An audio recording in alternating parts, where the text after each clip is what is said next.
start. I'm going to share my screen. And we're going to go to the presentation here. Share. All right. And let me see something. I'm going to stop sharing for 1 second. Share screen. I want to go to this. Share it that way. All right.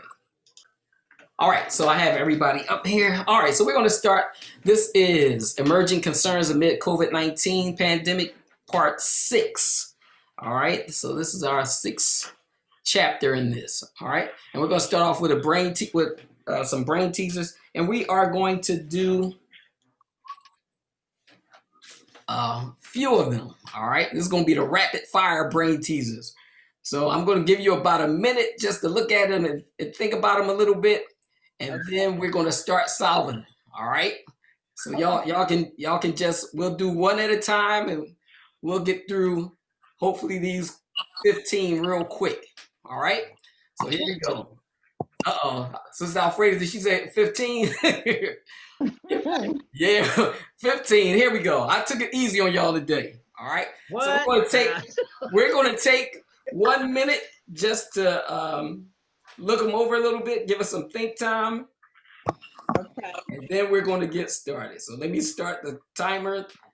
You have 1 minute just to look at them and see what you can solve right off the top of your head.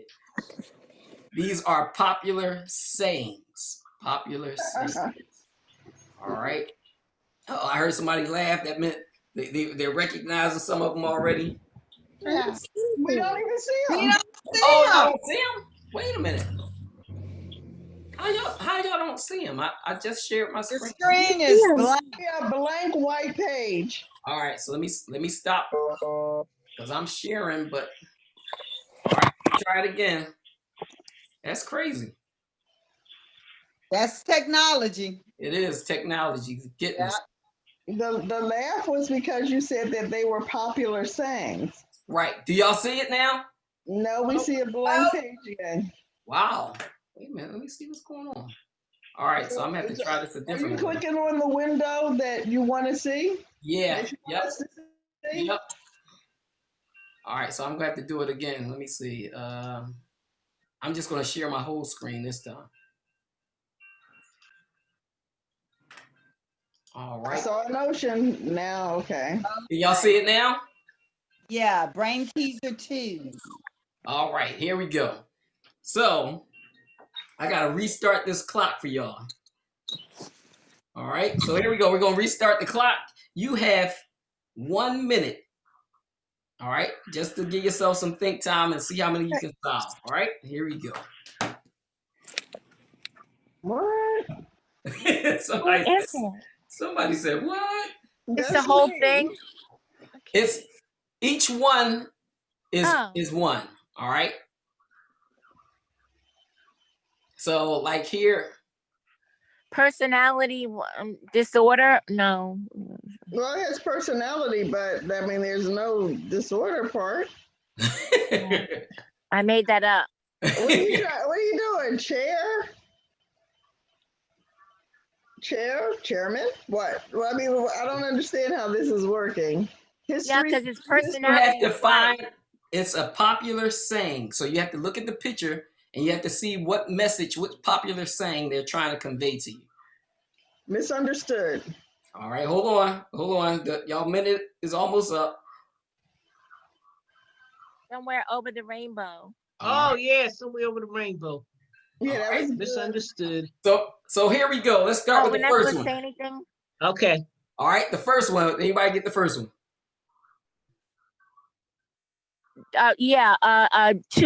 Twin personality, dual personality. Dual personality. Close. The correct answer is split personality. Split personality, Brian. All right. Brother Brian hit with a buzzer beater. Good job, Brother Beep, Brian. beep. Split personality. What's the second one? Misunderstood. I was like misunderstood. Misunderstood. So the letters miss is understood. Somewhere over the rainbow, I said already. Somewhere, yeah, that one is somewhere over the rainbow. Over the rainbow. All right. Okay. Here we go. What about the next one? History. Three history. Three history. Try history. All right. The correct answer. History repeats itself. Oh, go ahead. Sister Saida with That another was buzzer good. beater. All right, excellent, Sister Saida. Oh, shucks. All right. Here's our One in a million. One in a million. Yeah. All right, here's our next one. 1 in a million. That is correct. Yeah. All right, so y'all knocked the first row out. Y'all didn't get any wrong. Here we go. What about the next row? Many. Thank you. Thank you, Mom. I'll see you later. Enjoy. All right, take care. Oh, what's that? I have no idea what that is. That's weird. Uh-oh. I think I got y'all with one, huh? 1 in a million. It's 1 in a million. Nope. We did that one. Nope. Oh, Yeah, I we saw. did that Okay. one. Well, I got 3. So what are you on now? Because I was. Tell me when y'all give up. Mini. What are you? What is that? I can't see anything. What are you on now? We're on the Second row, first column. yeah, first second row Oh, first. okay. Many. All right. I'll give you this one. It looks like y'all having a hard time with this one, unless y'all want to come back to it. I can't see it. Come back to it. All right, here we go. Chair. Which one is this one? Chair. Empty chair. Empty chair. No, it is not empty chair. Hmm. That was a good guess though. Blank chair. I can't see it. I can't see it. High chair. High chair. That is correct. Yeah. It is high chair. All right. Here we go. We moved on to the Space Invaders. What is Space Invaders. What'd you say, Saida? Space Invaders. Space Invaders. Uh-oh, y'all tearing them up now. What about Slow down. Slow down. That is Slow correct. down, yeah. The next one. I can't see any different ones, Brother Rashid. Understand. Understand. Not understand. What did you say, Sister Radia? I can't see anything different. My screen didn't give me anything different. Oh, wow. I'm seeing the same ones. Stand. Yeah, we're on the second row on the last one. Yeah, I don't see anything different. Does that stand down? Stand down. Oh, that was a good guess, Sister. That was a good guess. That's not it? Nope, that's not it. No. Tell me when y'all give up, or y'all want to come back to it. Stand down? Nope. No, it's not. It's stand Stand aside? Nope. aside. Understand. Oh, No, it's not. Y'all coming close. Did we said stand down already, right? Y'all said stand Yeah. down. Y'all said Stand down, stand aside. Yeah, y'all said stand down a few times. I thought y'all thought if y'all repeated it again, it would be right the following time. Is it stand close? No. Ooh, No. Sister Alfreda. Stand I'm under. I'm guessing. Watch. Here we go, y'all. Sit and stand. I don't know. Nope. Y'all ready for me to give you the answer? Okay. Yeah. What is it? Stand in the corner. Oh, it's just in the corner. Okay. Double vision. I got that one. Next one is double vision. Double vision, yeah. What about the next one? Walking on ice. Ooh, Walking on close. Yeah. Close. Really? Walking over. Walking over ice. Nope. Walking on ice. Walking on ice? Ooh, y'all so close. Walking above ice. That's what I said. No, it's not walking above ice. Make a right here. All right, eye of the storm.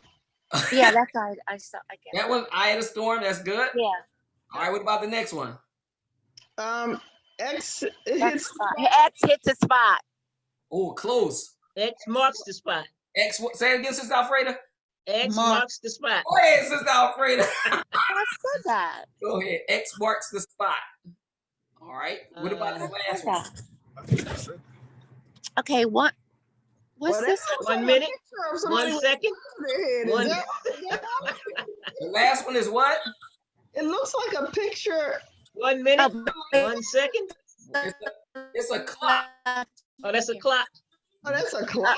Okay, thank you. It only you only write once in the clock. You can be write once in a day, something like that. What is that saying?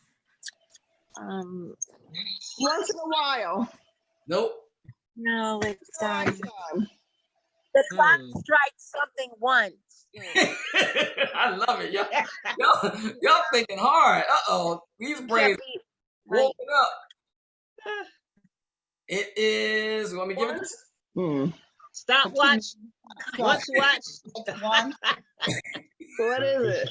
It is once upon a time. A time, once upon a time.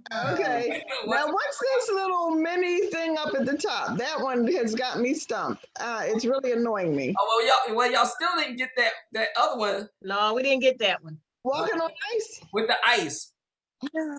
Oh. All right, here we go. The answer for that one is walking on thin ice. Oh, okay. The word ice is thin. I love it. Okay, fine. Right.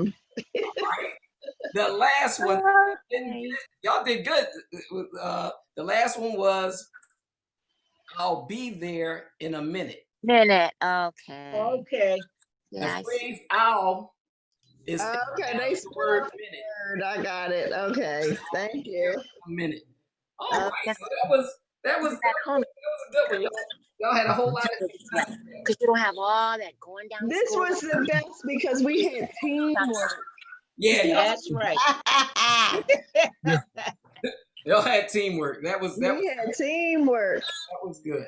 All right, so here we go. So now we're gonna kind of do a little warm up in terms of the presentation. We're gonna look at some things that you might find quite interesting before we get back into our COVID timeline. All right. So Brother Rashid, I know why you do this because your stuff is so deep. You gotta expand our brains first. we gotta get y'all warmed up. Yes. All right. So here we go. Here's the first thing I want to ask you because a lot of you watched the inauguration, but here's some inauguration trivia. All right. What is the name of the presidential limo? The Beast. Oh, who said that? Your sister? Wow. Wow. How did you know it was the Beast? Because I can't lose. So you heard it the day of the inauguration? I've heard it before that. Okay. I've seen it in other news reports. That was actually my first time hearing it. All right. Oh, wow. Okay. And the thing is that I find it kind of interesting, but I want you to hear what I heard. It was only by, the grace of Allah that I heard this. All right, but I want you to hear this. See, we are. Look, that's the house. Always at the end. I'm looking at the house. Oh, okay. We are watching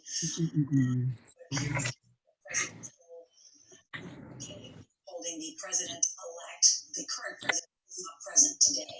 He is boycotting this inauguration, and the reason I paused there for a second is because that is the museum, but it doesn't have the seal on it. The car, the flags are here on the car or on the podium until he is officially the president of the United States. Let's bring in Nicole Killian because she is right there on the east front of the Capitol as the president-elect arrives. Nicole, tell us what you see. Now, it was very interesting to hear that because when you think about the Bible and you think about the beast, there's a interesting connection because they like to use a lot of different words, okay, and passwords. For instance, Obama's Secret Service name was Renegade. And when you look up the definition of the word renegade, it means to kind of be an outlaw, to go against the norm. Okay. And a lot of things that he did in his presidency did that when he passed gay marriage and all of that kind of stuff. All right. So it's very interesting with some of these code names. The Bush, Herbert Walker Bush, his name for his the secret society that he was in, the Skull and Bones, was Magog. Okay. So when you talk about the Gog and Magog, all right. So it's a lot of things that they get into, which I just find pretty interesting. And knowing that, the beast is this, comes from the Bible and it's something that's evil, it's very interesting that they chose to use that name for the presidential car. Okay. Very, very, very interesting to me. All right. But we're going to move on because even here, when he was going up the stairs and how they described it, this is Biden going up the stairs that day. Joe Biden and Keel. What were you going to say, John? Well, yeah, I'm thinking about the distances that Joe Biden has traveled in his career, and some of them are quite short today, but they are incredibly powerful. He's walking into his old office, basically, and yet this time he's now walking to be the most powerful person on the planet. He used to be in front of the Resolute desk. The other side of the Resolute desk. He used to have to drive in that motorcade down Massachusetts Avenue. Now the commute is just going downstairs. He used to have to be invited into the beast that Nora was just talking about, the presidential limousine. Now he's its most important passenger. He was a player in his whole career in all of these buildings and all of these places, but adjacent. And now just a few steps, he moves just a few steps over, and now he's at the center of it. So I was thinking. So he used to, they said he used to, have to be invited into the beast, but now, he's the main passenger of the beast, so it's just very, very, to me, very interesting, very interesting. All right. But his presidency is not going to bring what you think. There's going to be a lot that happens during his presidency that, that is going to be very, very interesting. Very, very interesting. All right. So the next thing I wanted to show you was another thing from, this is from CBS News. It was an expose that another news station did on CBS. All right. And this was during the COVID. This is a news story. All right. But check this out. What about this as an example of literally fake news? CBS in the United States has a breakfast show. That breakfast show is similar to Sunrise Today, and they decided to, well, frankly, make things look a little more panicked than they actually were. Project Veritas is, yes, a right-wing group, but they have surveillance footage and they have insiders. The claims they are making is that, well, to make things look a little more desperate, they got hospital workers to pose as patients to make coronavirus testing lines look. Roll the tape. You're telling me you're 100% certain that CBS News Corporation, National, staged a fake event. They faked the news. They faked the reality and broadcasted that to all of their audience last Friday on CBS.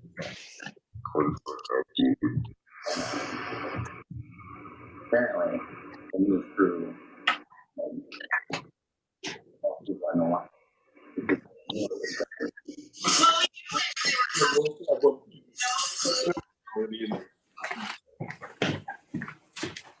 This as an example of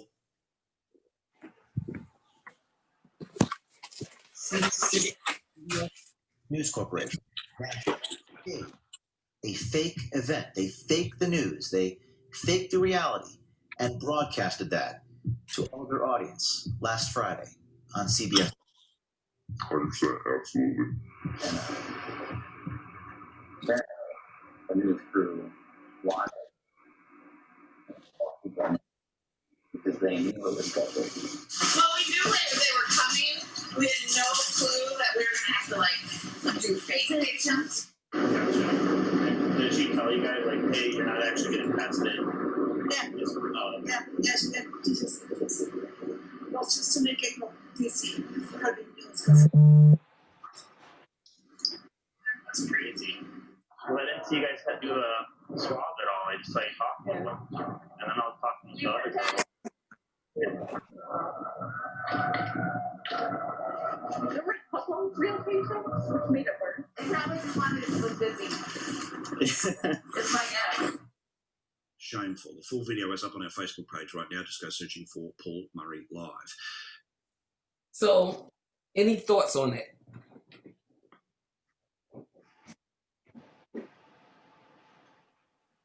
Any thoughts on that? I'm not surprised. Yeah. Yeah. But it's that same thing of these news of the news trying to distort reality. And like I said, through the media, they can make us believe anything. All right. So you have to be very careful with this media. All right, you have to be very careful with the media. All right. So last time, last couple of presentations, we talked about ethnic weapons. Can somebody tell us what ethnic weapons were? Ethnic weapons.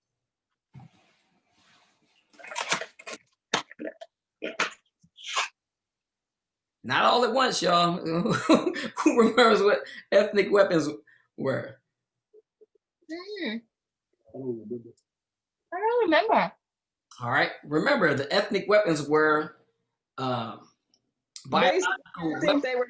Go ahead. Go ahead.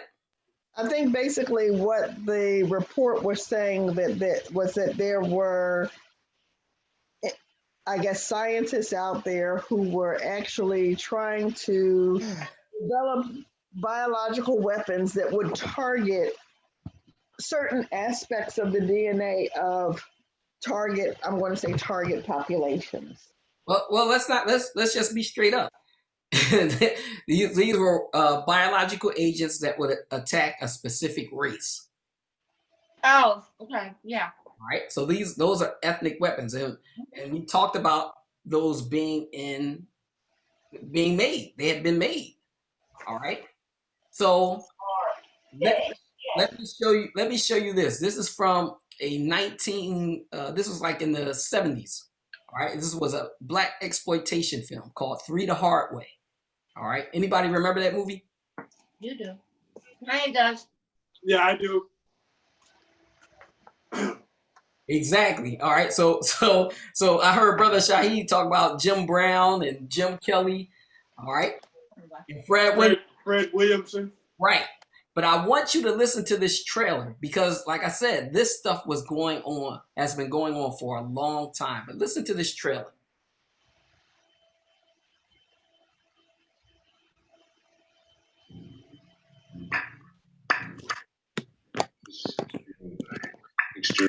Is as lethal as cyanide. As selective as a lady buying perfume. You'll just work on the black folks. Leave the rest of us alone. Just like sickle cell anemia, Mr. Feather. Do you hear that? This is, he said it would only work on black folks.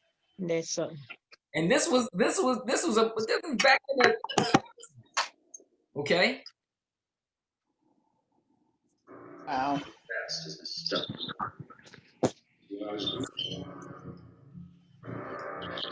God, 7 days to create the world. We can cleanse it. Just 3. 7 days to make the world, we can cleanse it in 3.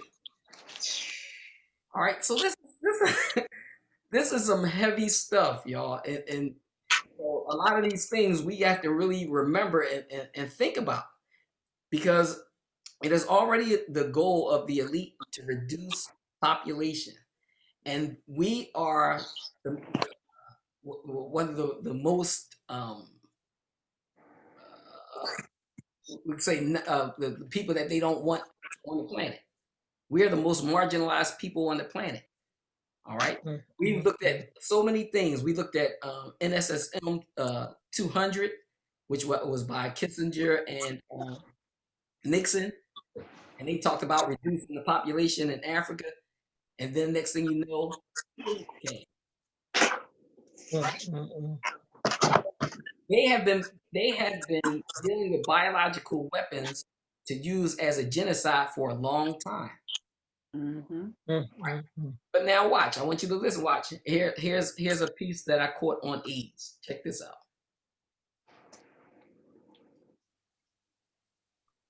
Now you only can watch this on YouTube. All right. So I'm going to go to YouTube so that you can. In the 1970s, President Jimmy Carter commissioned the Global 2000 report. The findings of the report blamed virtually all of the world problems on the population growth of non-white people. The report went on as far as recommending the elimination of at least 2 billion people in third world nations off the face of the earth by the year in order to restore Western supremacy. Interestingly enough, and what you have to do is start putting the pieces of the puzzle together. Right. Take this piece and put it with NSSM 200, and you can see what was being done. All right. In the 70s, the AIDS epidemic broke out, claiming huge amounts of life in third world nations, as well as amongst the growing black and Hispanic population of America. It was said that the virus originated from green monkeys in Africa and was later passed on to the local population through either acts of bestiality or through consuming them as food.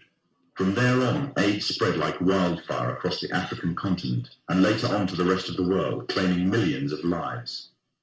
However, the story was just a smokescreen. On June 2nd, 1988, the Los Angeles Times published an article refuting the idea that the human AIDS virus originated from green monkeys. It uncovered evidence that the DNA composition of AIDS was totally inconsistent with that of green monkeys. In fact, it could be proven that the AIDS virus could not be found anywhere in nature and could only have ever survived in the human biological system. The virus did not. And what you have to think about is that for all this time, people had been having all kinds of weird sex acts and all that kind of stuff for ages. And AIDS never appeared then. So what happened? It was created in a lab. In a laboratory. They created it. Right. They created it to get rid of population. All right? But watch, we're really going to get into it in a second. Hold on. Not exist anywhere in nature, the question is raised as to where exactly the virus all of a sudden stemmed from. On July the 4th, 1984, the New Delhi newspaper in India called the Patriot published an article making the first detailed charges of AIDS as being a counter-biological warfare agent.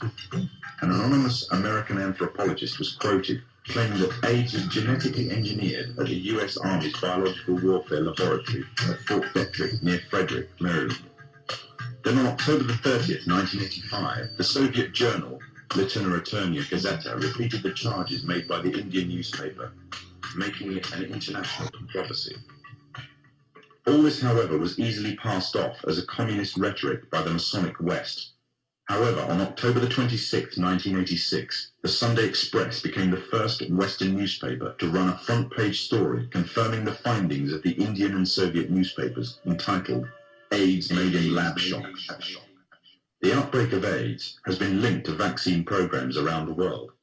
The internationally respected London Times newspaper published an article at the front page story on May 11th, 1987 entitled Smallpox Vaccine Triggered AIDS.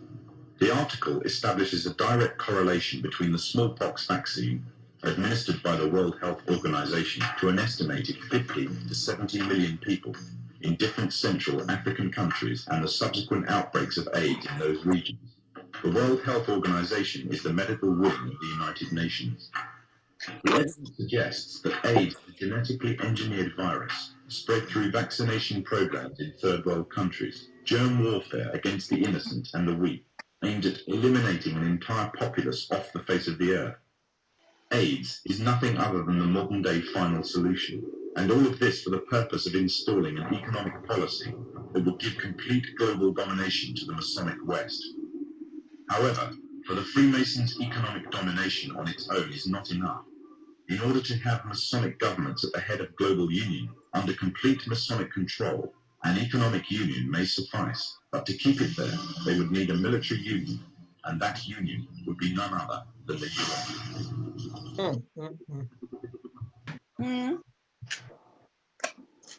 So you see, I'm gonna stop sharing my screen for just 1 second, all right? But as you can, I mean, why wouldn't we not trust a vaccine coming from these people? Anybody in their right mind wouldn't trust it. I mean, it's the things that they have done and have tried to do to African or African American people. It's horrible. It's horrible. Remember the one guy that talked about how they had made they were putting things in the tetanus vaccine that was causing the womb to attack the baby inside of the mother. Okay, so this stuff is deep, and these are minds, and you can clearly see that these are minds of people that don't believe in God. And when you don't believe in God, you are capable of any and everything. All right. Absolutely. So now, because now I want you to hear it again, because the evidence that I'm showing you, I mean, it's clear proof that something just isn't right. Okay, just isn't right. All right. So let me try. Let me see something here. Let me see if I can. Y'all tell me if y'all can see my screen, because this will kind of help me be able to see y'all. All right, and I am going to. All right, can y'all see my screen? White. It's blank. Yeah. Blank. All right, so I'm just going to have to continue to go. I'm just going to have to continue to go with the full screen then, share screen, because for some reason. All right, so stretch. Can you see it now? Yes. All right. So here we go. Now, check out this next video. You have to see this. All right, you have to see this. I'm trying to see what's going on with this.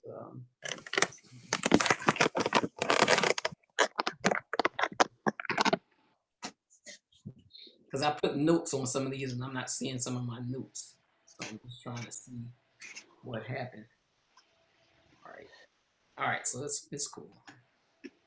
I don't really need them, but all right. So now I want you to listen to this gentleman. This guy is being interviewed by 2 reporters. All right, and this is in a correct. It connects right to the video that we watch. But check this out. Listen to this guy. Good night. Operations, we were involved in coups taking over countries for other leaders. We were involved in Mozambique spreading the AIDS virus through medical conditions. Spreading the AIDS virus through medical conditions. All right. We were involved in Angola with Dr. Jonas Salumbi. So people were killed during these operations? Oh, definitely. I guess the question again, and then you can come in. You mentioned actively spreading AIDS? He said, you mentioned actively spreading. The front side. And one of the things was that we went into African countries. And how was that done? Through inoculation. Through vaccines? Yeah, through vaccines. So the evidence is out there. So it is going on. We are too entertained. We're too entertained by all of different various forms of media that's keeping us away from this information. You know, this stuff is very important. And before you know it, this stuff is going to be right in your face. Okay? But watch, here we go. Pretending to inoculate people and that type of thing. Okay? Pretending to help these people. But they had nefarious plans behind it. The idea being to kill black people? Yeah. The idea being to kill black people, he's like, yeah, to eradicate black people. These are some demonic, evil people. Oh yeah. Yeah. But see, the thing is that, and what we have to remember is, it is not all of its people. It's about righteousness and unrighteousness. And there are people that are black that's involved in this. I believe it. Which would sound crazy, but it is. I mean, even when we look back at the lady what's her name? I think her name was Rivers or something, but she was involved in the Tuskegee experiment. Okay. So our people will turn against us for money. Right, for money, for personal gain. Yeah. That's why Allah tells you that your people, or God tells you that your people are the righteous people. But it doesn't matter the skin the originator of it. or what. Last week. Go ahead, good brother. Last week I was reading an article, and it said of the 150 insurrections, slave insurrections, 150 times somebody told, a slave told. Right. So everybody that looks like you is not of you. And like you said, it goes down, it boils down to the righteous people. Right. And that's what it is. And see, Allah tells us in the Quran, your people are the righteous people. Those people that live righteously. I mean, they originated it, and they use people who are in need, and they use money. Right. They use money to turn them against their morals. They're originated, and that's what happens. Go ahead, go ahead, brother Shahid. I think, can y'all hear brother Shahid? He's on my phone. Yeah, we can hear him. They can hear you. They said. Okay, going back to Chris had also on the three the hard way. It was a doctor knew how to put the chemicals together, but didn't have the money. So another racist guy who was super rich, marriage, where the rich guy supported the chemist to make the formula. So later on, they used the police department to put the chemicals inside the water. One white cop said to another one, I'm not going to water. You don't have to worry about it. It only like to talk to me. Wow. Wow. But see, that's the thing. When we talked about, and that thing about ethnic weapons is really deep.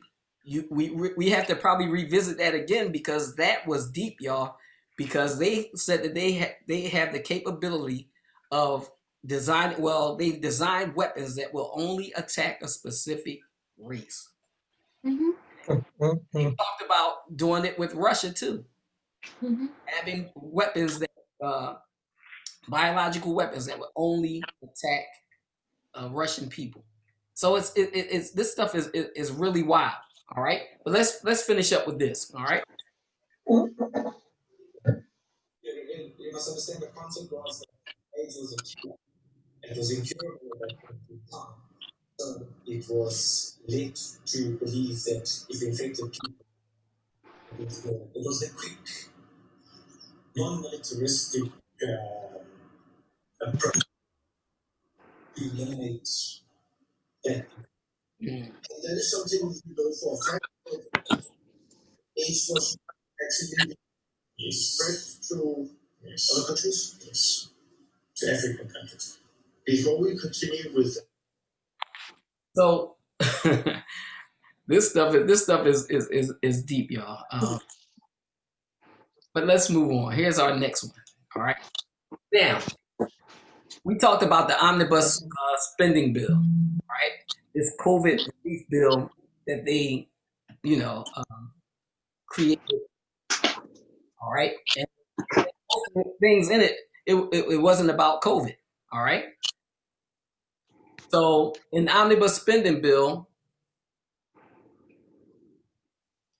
It says the omnibus spending bill Congress passed includes unexpected provisions like $2 billion for the Space Force. $2 billion for the Space Force. OMG. Okay. And the thing is that we have to understand what's going on with that. Because now all of a sudden, there's this big thing about the Space Force. Okay. But now, all right, so let's look here. And I found an article where it talked about the rationale for the Space Force. It says this historic initiative will posture us to effectively defend our national interests in space, the Secretary of Defense said. The last time we developed a new branch of the military was over 70 years ago when we separated the Air Corps from the Army in 1947, creating the U.S. Air Force. They can get $2,000 per citizen. Yeah. Esper said that because the United States relies so heavily on space for commerce and defense, and because space has evolved into a new warfighting domain, it's only appropriate that there be a new service to focus on defending the U.S. interests there. Maintaining American dominance in that domain is now the mission of the U.S. Space Force, he said, adding that details about implementation and the timeline for the new service will be announced in the next few weeks. So this was an article from December 19th, 2019, all right, talking about the Space Force. Now, here we are. We had years ago, this is Ronald Reagan. Air Force, Space Force. This is Ronald Reagan talking about talking at the UN. All right, so here we go. In our obsession with antagonisms of the moment, we often forget how much unites all of humanity. Perhaps we need some outside universal threat to make us recognize this common bound. I occasionally think how quickly our differences worldwide would vanish if we were facing an alien threat outside this world. And yet, is not an alien force already among us? What could be more alien to the universal aspirations of our peoples than war and the threat of war?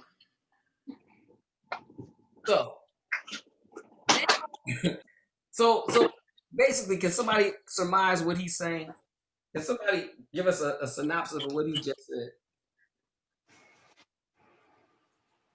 In terms of if there was an alien threat, what is he saying would happen with all the various people of the earth? Unite. If there was, say it again, good sister? Everyone would unite. They would unite, right. Yeah. Against a common threat. All right. So now let's check this out because I want you to see this next thing. And I want to get to my notes and I don't know why my notes aren't coming up. Let's see something. Let's see. Come on. Yeah, my mouse is acting crazy today, y'all. But here we go. I'll see if I can find it through the. I'll try one more thing. Let me see something. That's great. All right. Nope, it still won't give it to me. All right, so let's check this out. Here we go. This is the. I'll just have to look at it and see. How I can find it. Oh, that's going to be something else to talk about. But here we go. Check this out. I want you to see it. What is that? Thing in the sky. What is that? Perplexed residents on the Leeward Coast searching for answers after a lit-up unidentified flying object reportedly plunged into the ocean near Ulehaba Beach Park. There are multiple videos of what appears to be a glowing oblong mass, both in the sky and then in the water. Definitely really unusual to see. They were super bright. So these bright lights you see here, they're saying these are unidentified flying objects.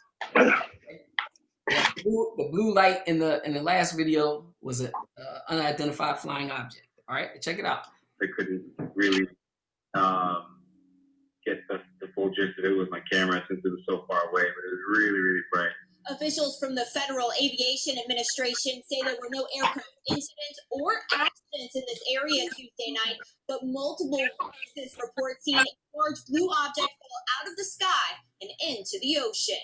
The 38-year-old says she's never really been a believer in UFOs, but the bright blue object had them so intrigued they jumped in the car and started following it. I don't know what it was. Different one played so fast. The journey ended less than 3 miles from where it began, on Farrington Highway in front of the Board of Water Supply building, after the object appeared to drop into the ocean. On a whatever it is. She described it as being larger than a telephone pole and says she never heard it make any sound. While officers were on scene, she says they spotted a second light. My husband was looking out and he seen the white one come. The white one was smaller, was coming in.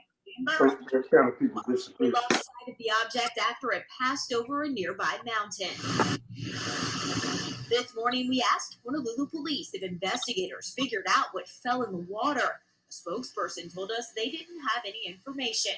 Meanwhile, officials from the FAA said they received a report from police Tuesday night about a possible plane down in the area, but had no aircraft disappear off radars and no reports of overdue or missing aircraft. Although Mariah's had a couple days to think about it, she says she's still baffled by what she saw. Not. All right. So what do we think? Because now we're starting to see all of these reports talking about these UFOs, and a guy from Israeli intelligence, he said that that the government has been working with aliens and all of this kind of stuff. What do y'all think about that type stuff? They haven't. Say again? They haven't. Okay. Anybody else? Sister Saida said that they haven't. Anybody else? I don't know. I don't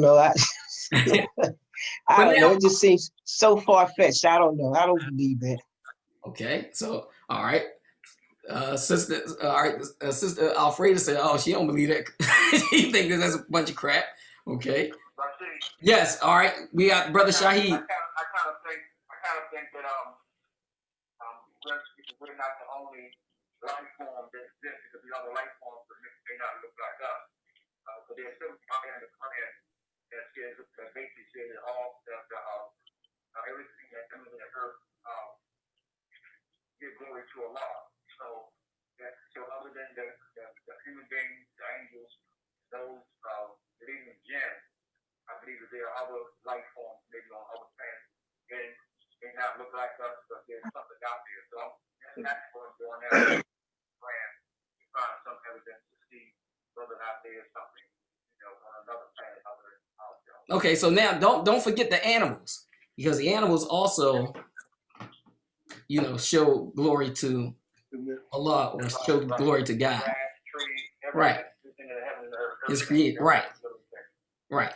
All right. So the thing is that I want you to listen to this lady. All right. And because, it's a question we don't know, is there, I mean, as big and as glorious as the universe is, can we be the only ones here? Right. Yeah. So, there's different different ways to look at it, but I want you to hear what this lady is saying, because this is pretty interesting. All right. So I want you to hear, because you're going to hear a whole lot of talk about UFOs. All right. They're about to come out with some more information, government withheld information about UFOs. But I want you to listen to this lady and see if this makes sense to you. All right.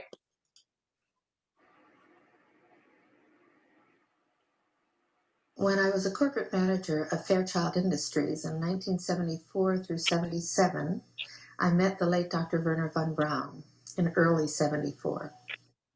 At that time, von Braun was dying of cancer, but he assured me that he would live a few more years in order to tell me about the game that was being played, that game being the effort to weaponize space. All right. So she said that this guy this well-known scientist that worked with the government talked about a game. And he said it was going to be a game that they would play so that they could weaponize space. How many satellites do we have out in space? Does anybody know?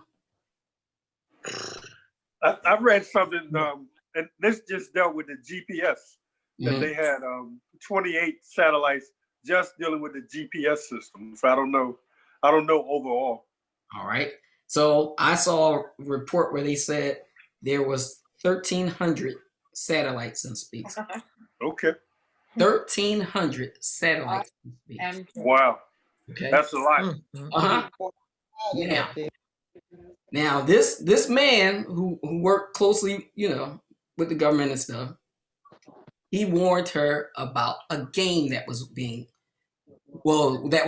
played and that was going to be played. All right. So check this out. I want you to listen to this and just tell me what you think about this. All right. Because you think about it, the weaponization of space. Wow. All the things that they could do from space. They could attack a country from space.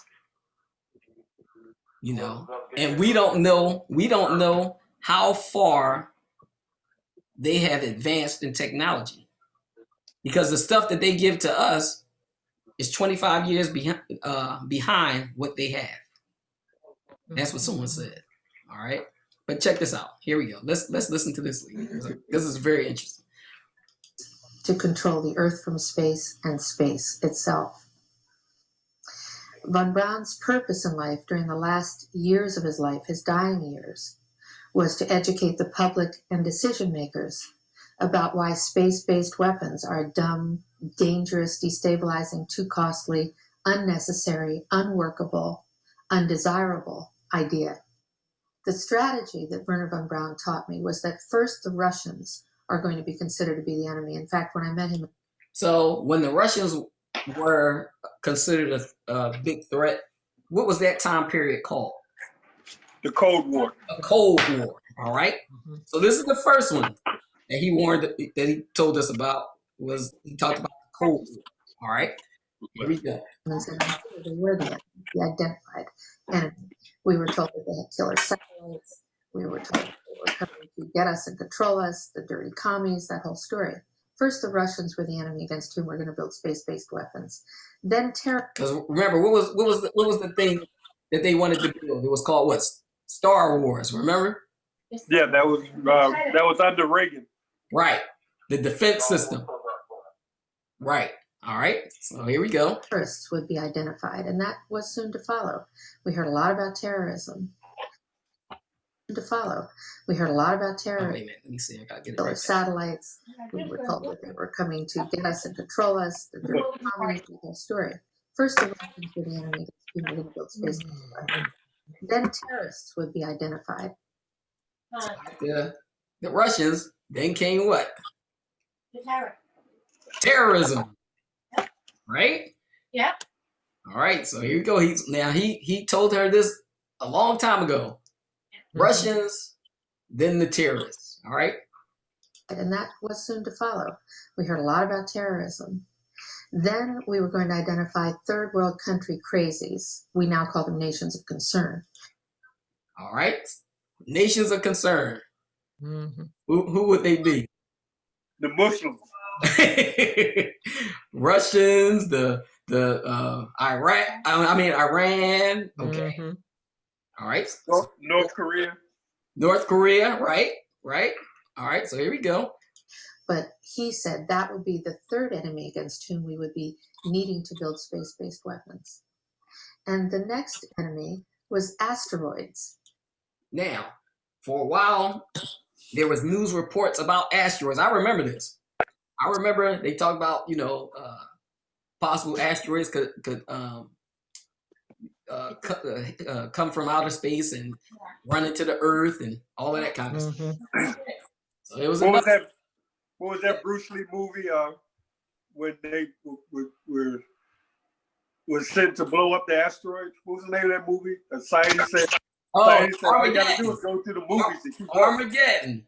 Armageddon, right. Armageddon. Then we had another one called what was that? It was with Morgan Freeman. Right. What was it, Brother Shaheed? All right, there was another one called The Core, but it was one with Morgan Freeman. Deep Impact. Deep Impact. There you go. Thanks, Brother Nassim. Yeah. Deep Impact. Yeah. Brother Shaheed said, y'all movie addicts. All right. So here we go. But now listen, because this is all following things that the media would blow up. Okay? But now watch. Now, at this point, he kind of chuckled the first time he said it. Asteroids against asteroids were going to build space-based weapons.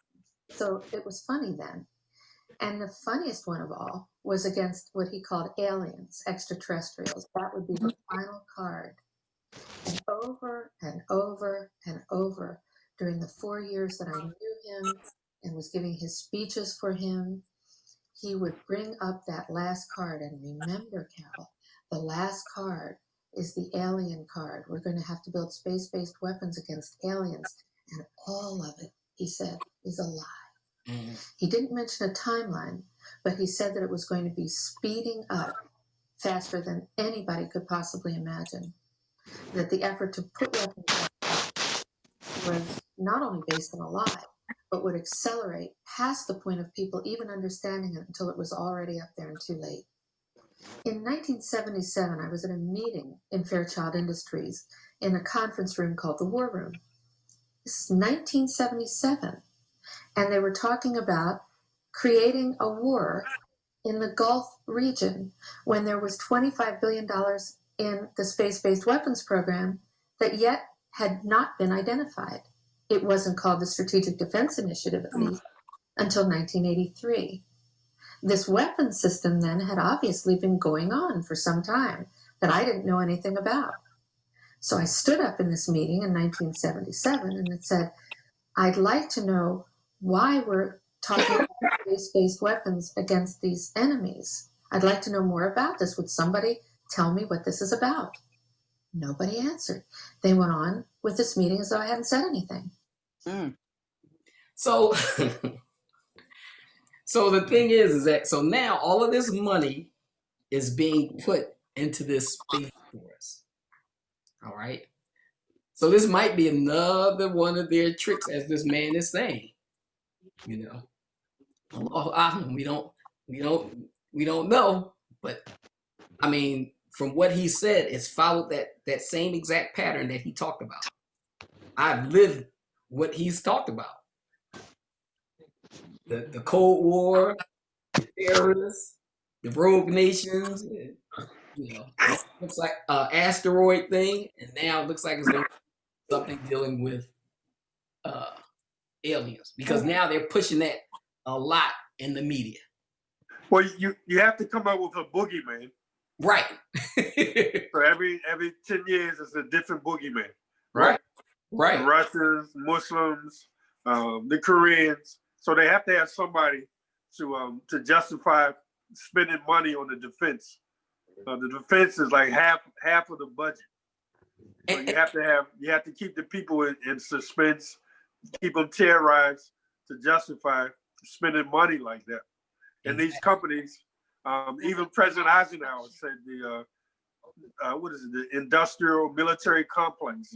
Mm-hmm. So these companies make trillions of dollars, trillions of dollars. Bechtel and all of them, right? All their boys. All their boys. So you gotta have a boogeyman. So right now we're the boogeyman. And that's why Allah tells us in the Quran, or God tells us in the Quran, that the only thing that we should fear is God. You know, you can't fear anything else but God. Because if people know you're afraid of something, they will use that against you. And that's what they're doing now. And that's what they're doing now. They use the fear of terrorism to take away a lot of our civil liberties. Mm-hmm. Okay, and 9/11 was kind of like the launch of this beast system. So it's right. Nothing but fear itself. Right? But the thing is that we have to, and like I said, we have to be thinking Muslims. You know, Allah gave us this intellect for a reason. All right. And we can take and grab these pieces of the puzzle and start putting these things together and see how we're being played. We are being played. It's only going to get worse. It's only going to get worse. All right. But now I want to go to one of my favorite clips. All right. And this is a clip from the movie The Rope. And I think from time to time, we have to revisit things because that's how we learn things. We learn it through repetition. You know, how do we learn our prayers? Through repetition. You know, how do we learn our multiplication tables? Through repetition. How do we learn a song? Through repetition. All right. So sometimes it's good to revisit some of these things. And this might be something that some of you didn't see, or you may not have seen the importance of this. All right. And I thought that this was a very important video because it explains how the elite think and what they believe. All right. So here we go. Let me show you this. This is from the movie The Rope. It was an old Alfred Hitchcock movie. Sister Alfreda, have you ever seen this? Never seen this. No. Never seen this. All right, sister. Well, strap yourself in because this one is a ride. All right. This one is heavy. All right. But here we go. Check it out. Wow. Is it all over? I'm afraid so, Rupert. Oh, what a pity. In another moment, you might have been strangling each other instead of a chicken. Mr. Goodell, really? But a man's honor was at stake. And personally, I think a chicken is as good a reason for murder as a blonde, a mattress full of dollar bills, or any of the customary unimaginative reasons. Well, now, you don't really approve of murder, Rupert, if I may. You may, and I do. Think of the problems it would solve. Unemployment, poverty, standing in line for theater tickets. I must say I've had a perfectly dreadful time getting tickets for that new musical. What's it called? You know. The something with what's her name? Oh, my God. Keep doing this. This mouse I have is real sensitive. Wow. A pity. You might have been strangling each other instead of a chicken. Mr. Goodell, really? But a man's honor was at stake. And personally, I think a chicken is as good a reason for murder as a blonde, a mattress full of dollar bills, or any of the customary unimaginative reasons. Well, now, you don't really approve of murder, Rupert, if I may. You may, and I do. Think of the problems it would solve. Unemployment, poverty, standing in line for theater tickets. Do you hear this? Right. Murder. Problems it could solve. They consider as being undesirable. Right. And his family, his father, him. So here we go. Now listen, watch this. I must say I've had a perfectly dreadful time getting tickets for that new musical. What's it called? You know. The something with what's her name? My dear Miss Atwater, careful application of the trigger finger and a pair of seats in the first row is yours for the shooting. And have you had any difficulty in getting into our Velvet Rope restaurant? Frightful. A very simple matter. A flick of the knife, madame. And if you'll kindly step this way, step over the head waiter's body. Thank you. And here's your tape. Rupert, you're the end. There's a hotel clerk. I could cheerfully flick a knife at. Oh, no, sorry.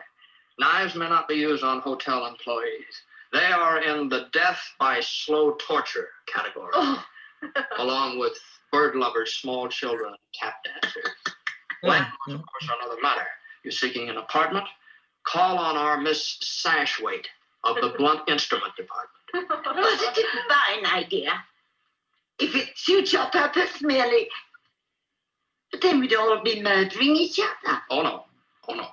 After all, murder is, or should be, an art. Not one of the seven lively, perhaps, but an art nevertheless. And as such, the privilege of committing it should be reserved for those few who are really superior individuals. And the victims, inferior beings whose lives are unimportant anyway. Y'all is. That's crazy. What kind of movie is this? Is deep. This is deep. But watch, because it's going to get a little deeper. Here we go. Obviously. Now, mind you, I don't hold with the extremists who feel that there should be open season for murder all year round. No. Personally, I would prefer to have Cut a Throat Week or Strangulation Day. Probably a symptom of approaching senility, but I must confess I really don't appreciate this morbid humor. Well, the humor was unintentional. You're not serious about these theories. Of course he is. Oh, you're both. Oh, Lord. The notion that murder is an art which a few superior beings should be allowed to practice. In season. Now I know you're not serious. But I am. I'm a very serious fellow. Then may I ask, who is to decide that a human being is and therefore a suitable victim for murder? The few who are privileged. Just who might they be? I saw this movie. Oh, myself. It's called The Rope. Nope. Rope. Yes. You're I'm serious. Intellectual. They thought they could commit a perfect murder. Hold on 1 second, y'all, because invited everybody over. All right. Hold on 1 second, y'all. I want people to be able to hear this. I want people to be able to just hear this part, because this part is very important. All right. So intellectual and cultural superiority that they're. Gentlemen, I'm serious. So are we, Mr. Catley. The few are those men of such intellectual and cultural superiority that they're above the traditional moral concepts. Good and evil, right and wrong were invented for the ordinary average man, the inferior man, because he needs them. But obviously you agree with Nietzsche and his theory of the Superman. Yes, I do. So did Hitler. Couple of big points that was hit here. Oh, yeah. That superior people were above the moral law. Exactly. That's what I thought when yeah. Superior people are above they were discussing food. moral law. They don't feel like they're under the moral law. They feel that the moral law is only for inferior people. Exactly. Okay? And then they mentioned something about the concept of the Superman, or which was a theory coming from Nietzsche. And Nietzsche said, well, he called them the Ubermensch. Yes. Right? Yes. Or the Overman. Okay. DC, a couple of people in DC Comics, that's how they came up with the concept of Superman. All right. So this stuff is related. All right. Superman is not just this, superhero types that fly around. It came from Nietzsche's theory of the Superman or the Uberman or the Overman. All right. Hitler was a paranoid savage. His Supermen, all fascist Supermen, were brainless murderers. I'd hang any who were left. But then you see, I'd hang them first for being stupid. I'd hang all incompetents and fools anyway. There are far too many in the world. Then perhaps you should hang. I'm so stupid, I don't know whether you're all serious or not. But in any case, I'd rather not hear any more of your, forgive me, conceit. The standards of a world that I believe is civilized. Civilized? Yes. Perhaps what is called civilization is hypocrisy. Perhaps. Well, I'm sure Rupert, fortunately, John, has really, the intelligence and imagination. Please, Brandon, I think we've had just about enough. Now, like I said, that was an old Alfred Hitchcock movie. And that made me go back and start watching a whole lot of old movies. All right? Yeah. Because there are some gems in some of these movies. There's some gems in some of these movies. But now here we go, because I want to move this right along, because unless somebody wants to comment about what we just heard. Anybody want to comment about what we just heard? I know I heard Brother Brian and Sister Saida talking about something. Yeah, we both saw that movie, and it was good to revisit it. Yeah. And I thought it was just, they were so cold as if they were talking about food, but they were talking about human beings. And I remember telling Brian recently that, we have to get TCM because the Turner Classic Movies have gems in those movies. Right. Yeah. That we practice today in terms of mind, man is mind, they were studying that stuff years Mm. And it's a lot of it is just obvious and in your face. They have a superiority complex. When we were kids, they used to have 2 shows.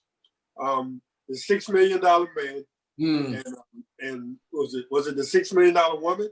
Yeah, and I remember the guy said Bionic Woman, and the guy was just standing there. He said, "We now have the technology. It's like we can do anything. we can do the same thing that God or Allah does. Right. He creates life, and we can improve on life. Okay, and that's the problem. Right. All right. I think Brother Shahid's trying to make a comment. Go ahead, Brother Shahid. Yeah, when Brian was talking, I said make them stronger, faster. But athletes holding the globe, the world on their shoulder, I believe that's a representation of them being Superman as well. Right. Athletes, remember the globe, athletes, you got the world on their shoulder? Right. Okay. Yeah, they're representation. All right. So now since we mentioned Superman, I want to show you something real quick. There was a show on what's that? The WBN network. It was called Smallville. All right, and that was about Superman's origins. All right, but I want you to see something that they showed in that show. All right, so here we go. Check this out.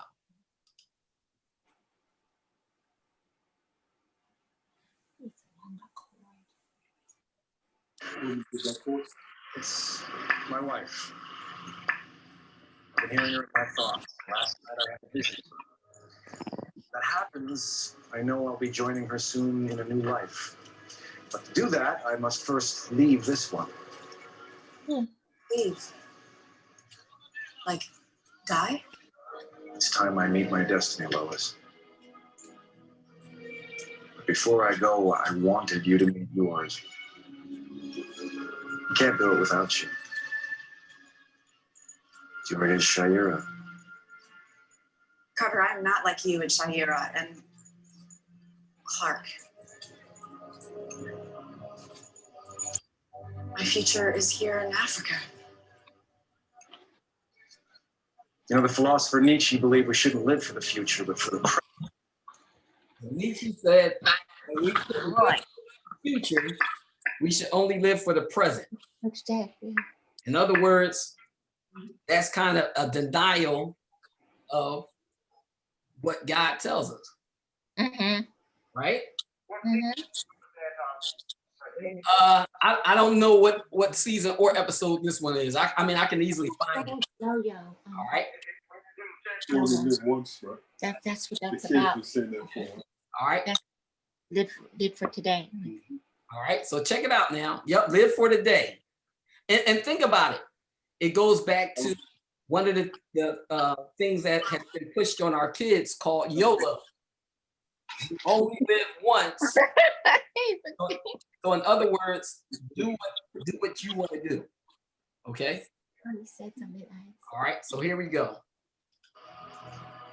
He thought that people who chased after some far-off future dream were really running away from their true destiny. Yeah, well, Nietzsche can call me a chicken if he wants, but he has never dated someone like Clark Kent. It wouldn't have mattered. To him, the true hero was the person who embraced the life that he or she was given and made it better. He called that person Ubermensch. A Superman. And she believed that all of us could be one. In our own way. So you see these advanced concepts that they're putting in these television shows. Yeah. To shape your thinking, to program you to think or have certain ideas, okay? And for the youth who don't really, have that much experience or that much understanding, some of them are soaking this stuff up like a sponge. Yeah. Okay? But now watch, because it's going to get, here we go. When Zarathustra came into the next town, which lies on the edge of the forest, he found many people in the marketplace. And Zarathustra spoke thus to the people. Behold, I will teach you about the overman. Mankind itself is something that must be overcome. Nietzsche proposes an ideal of overcoming, an ideal he calls the overman, not by having recourse to a metaphysical realm outside of the human, but within. It's a paradoxical notion, but it's one that Nietzsche is asking us to consider. How can we, as humans, transcend? The idea of the overman came from Nietzsche's own How if I could put it. human beings. Wait, we'll mess it up. Of the limitations of their own condition. But the original German term he created, Übermensch, can be interpreted in many ways. It is still often translated as Superman. This is a reality. After his death, Nietzsche was turned into a hero of the Third Reich. Nietzsche's Superman was able to be co-opted into fascist ideology because of the activities of his sister Elizabeth, who re-edited some of her brother's writings to promote the Aryan ideal. Übermensch dürfen wir nicht verstehen als im Sinn, wie es die Nationalsozialisten missverstanden haben, die ja durch Nietzsches Schwester Nietzsche als ihren Ideologen eigentlich, geistigen Vater für ihre Rassentheorie als Grundlage angenommen haben. So ist Übermensch nicht zu verstehen.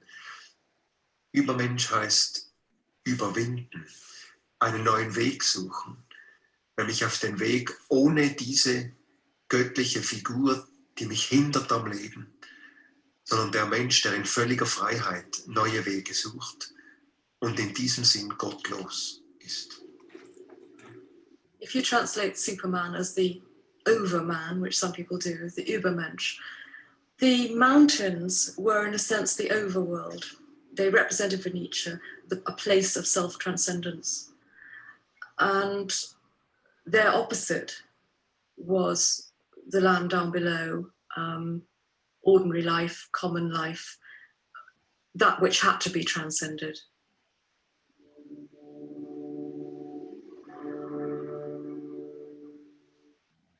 I am a wanderer and a mountain climber, Zarathustra said to his heart. What returns, what finally comes home to me is my own self. Alas, I have begun my loneliest walk.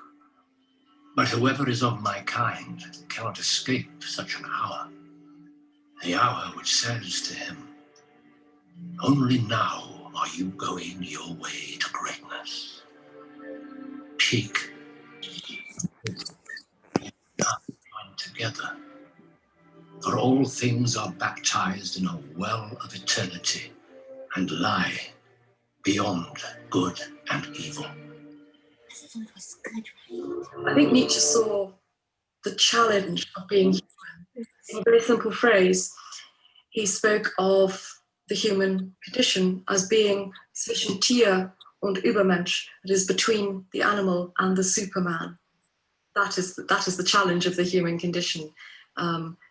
What you make out of your endowment as an animal, how far you can go along the journey towards becoming a god.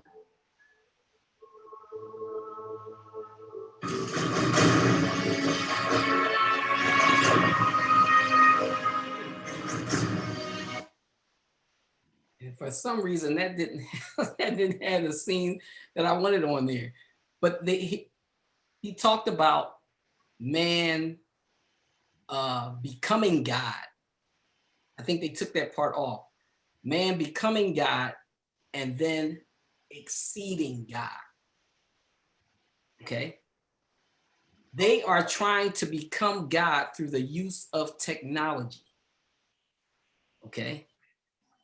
They think that this is going to give them God-like powers or God-like presence. Okay? These people are very messed up. All right? But here we go. all right? Because I want you to see this. I was watching the cartoon. Cartoon was called Justice League War, okay? And these cartoons are, they're very interesting. Very interesting, all right? But now watch this. I want you to hear what Wonder Woman, how she describes this Justice League, all right?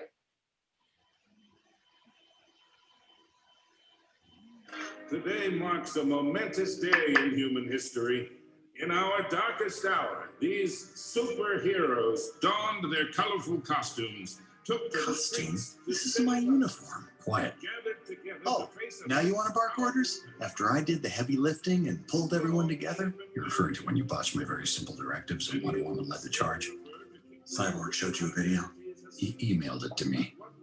I really hate you, Bats. I can't believe people are no longer afraid of us. Or that they think we're a team. We're not a team, but I am pleased to meet some folks who get me. Yes, it was good to walk among a pantheon again. How do you mean? Hades, Apollo, Hermes, Hephaestus, Zeus, each a god in their own right. Now, she said that it was good to walk amongst the pantheon again, all right? So she was talking about the old order of these pagan gods that they used to believe in. Well, some people still believe in them to this day, all right? And she described all of them. She talked about Flash as being Hermes. She talked about Aquaman as being Neptune. Oh, wait a minute, Aquaman was on there. She talked about Shazam as being Zeus, all right? But now watch. Today marks a moment. So here, wait a minute. Here she is describing them. Pantheon again. How do you mean? Hades, Apollo, Hermes. So Batman was Hades. He was supposed to have been the god Hades. Hermes, Hephaestus, Zeus, each a god in their own right. And me? I have never met anyone like you, Superman. God or mortal. So, in other words, they're saying that Superman or the Overman or the what Nietzsche would call the Ubermensch beyond all of these other gods. Mm-hmm. That man would reach this plateau where he would become more than God or more powerful than God. And this is what these people believe. I'm telling you, this is exactly what these people believe. But Superman is supposed to be this man reaching his utmost point. Okay. Superman's not so innocent, huh? No, not at all. A lot of those superheroes are not what you think they are. And some of these writers, they would surprise you. Some of these people that write these comic books and their belief systems. Okay. But now here we go. Now watch this because I got a question. All right, go. Brother Shaheed has a question.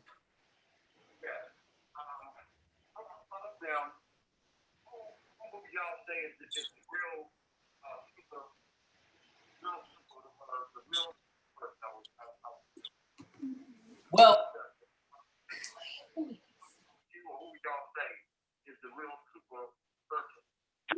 right. You would say Batman because of his detective skills and his thinking. Right, but no, actually he's not. It's Superman, because Superman is supposed to be what Nietzsche described: man overcoming his environment and man becoming a god and then exceeding God.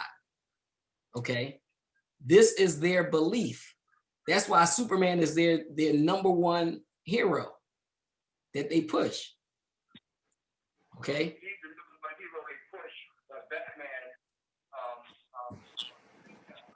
One in an animated picture, and then they made the picture of Batman with Superman. So a lot of the popular Islam says the greatest thing that mankind one that's a real human being is Superman. Yeah. I'm sorry, it's Batman. It's Batman. What? And each time each one of them get in trouble, he's the one to get them out of trouble. What? Because all of them have a weakness, where he don't have a weakness. Well, that was that one movie that they did where I know what you're talking about. It was one I forgot the name of it. But the thing is that Superman is man reaching his highest peak. Okay. And that's why they are heavily into Superman. Batman, like she said, was a representation of Hades. Okay, they got Hades. And that's why Wonder Woman said that Superman was something like she had never seen before. Okay. So it's very interesting, but we could talk about that. But let me get to, because Brother Nassim, he just texted me because he wanted me to put a verse up.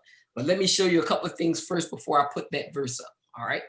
Here is Cuomo. All right. And this was Cuomo talking about when he was able to get the numbers down in New York. All right. The coronavirus numbers. Listen to what he says.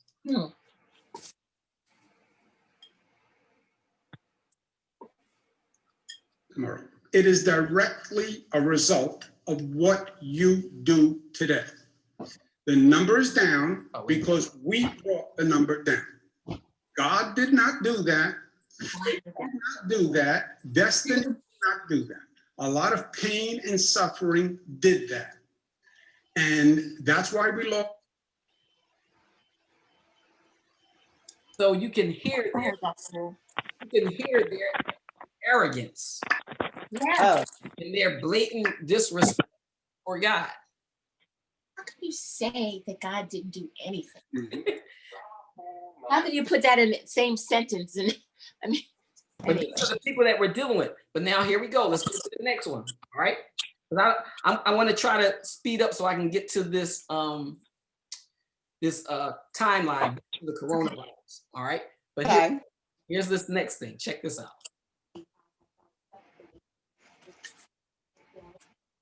Ladies and gentlemen, it's a battle of the Bibles, though only one of the groups showed up with a Bible because the other group is atheists.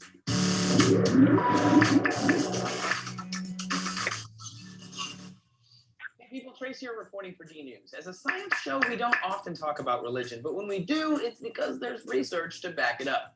Data.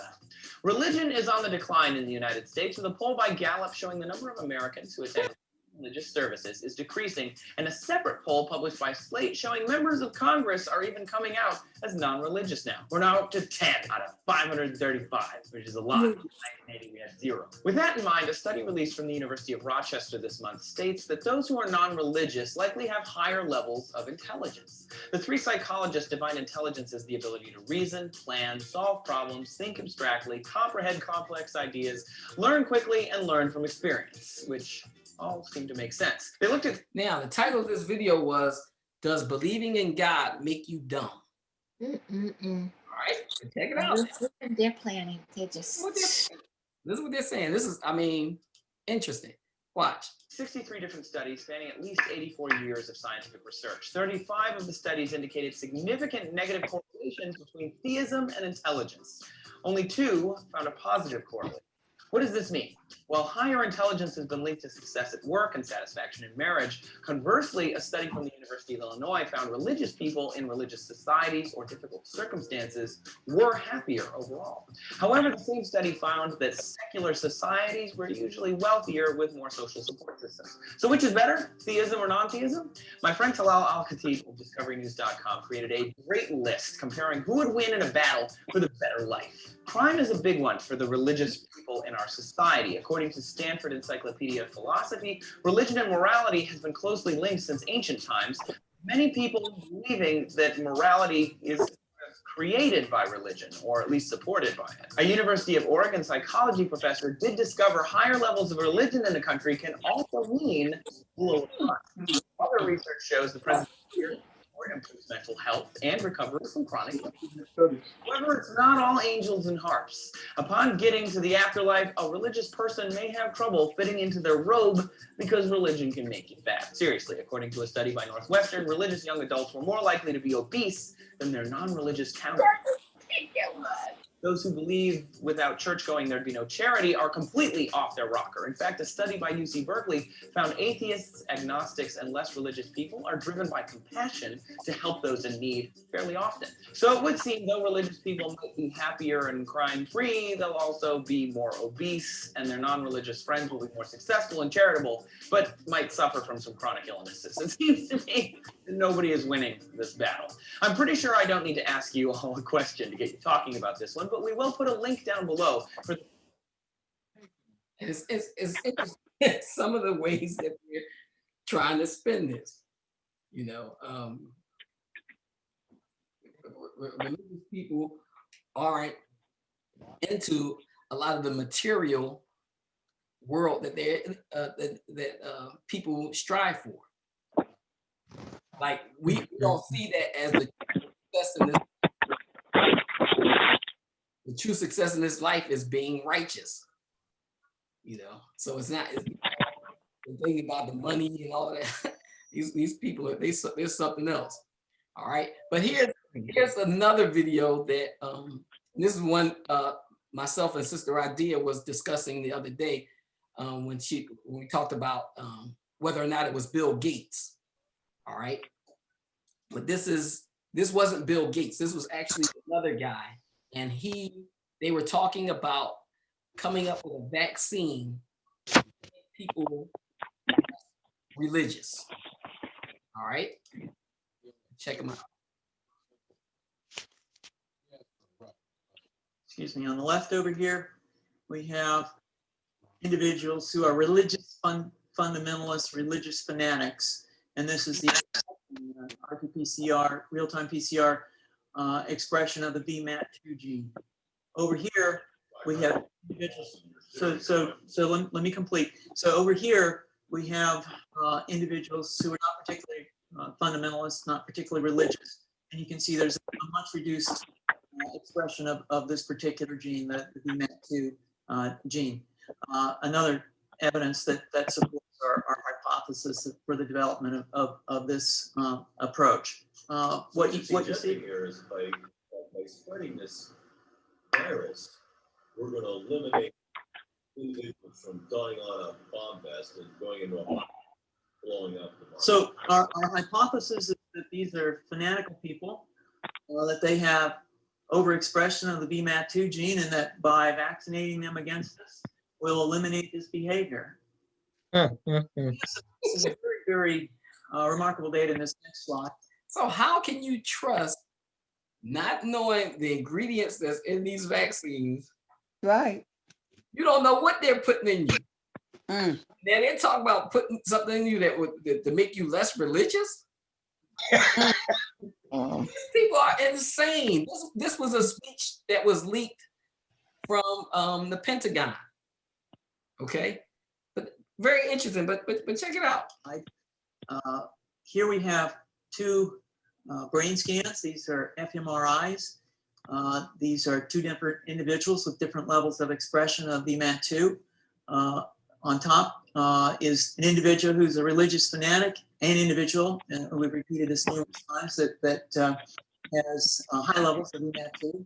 Now, this individual down here who had low levels of the VMAT2 gene, this individual would self-describe as not particularly religious. In each case, these individuals were read a religious text.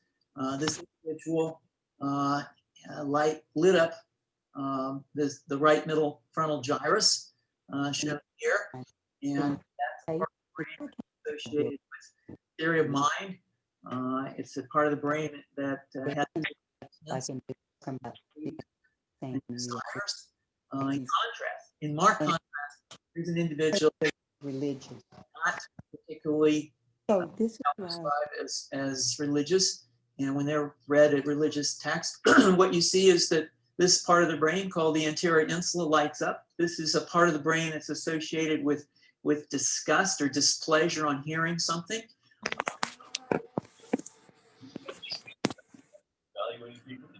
That part of my brain is lit up right now. So the data that I'm presenting here supports the concept that we're proposing. And I think that we would not propose to do CT scans or fMRIs on individuals out in the hinterlands of Afghanistan. The virus would immunize against this VMAT2 gene, and that would have the effect that you see here, which is it's essentially to turn a fanatic into a normal person. And we think that will have major effects in the Middle East. Oh, in the Middle East. Present plan and the tests that we've done so far have used respiratory viruses such as flu or rhinoviruses, and we believe that that's a satisfactory way to get the exposure of the largest part of the population. Most of us, of course, have been exposed to both of those viruses, and we're quite confident that this will be a very successful approach. This is fascinating. What's the name of this proposal? Yeah, so the name of this project is FunVax, which is the vaccine for religious fundamentalism. Do you have a proposal already? The proposal has just been submitted, and I think that the data that I have shown you today would support the development of this project, and we think it has great promise. Oh my God, y'all, this is whoo. All right, so now here these people. Now this was supposed to have been leaked by a guy that worked there, and he was supposed to have gotten 8 minutes of this video. They actually showed you. It was like this particular video was 4 minutes. I don't know if he condensed it or what. I think he wound up getting arrested or something.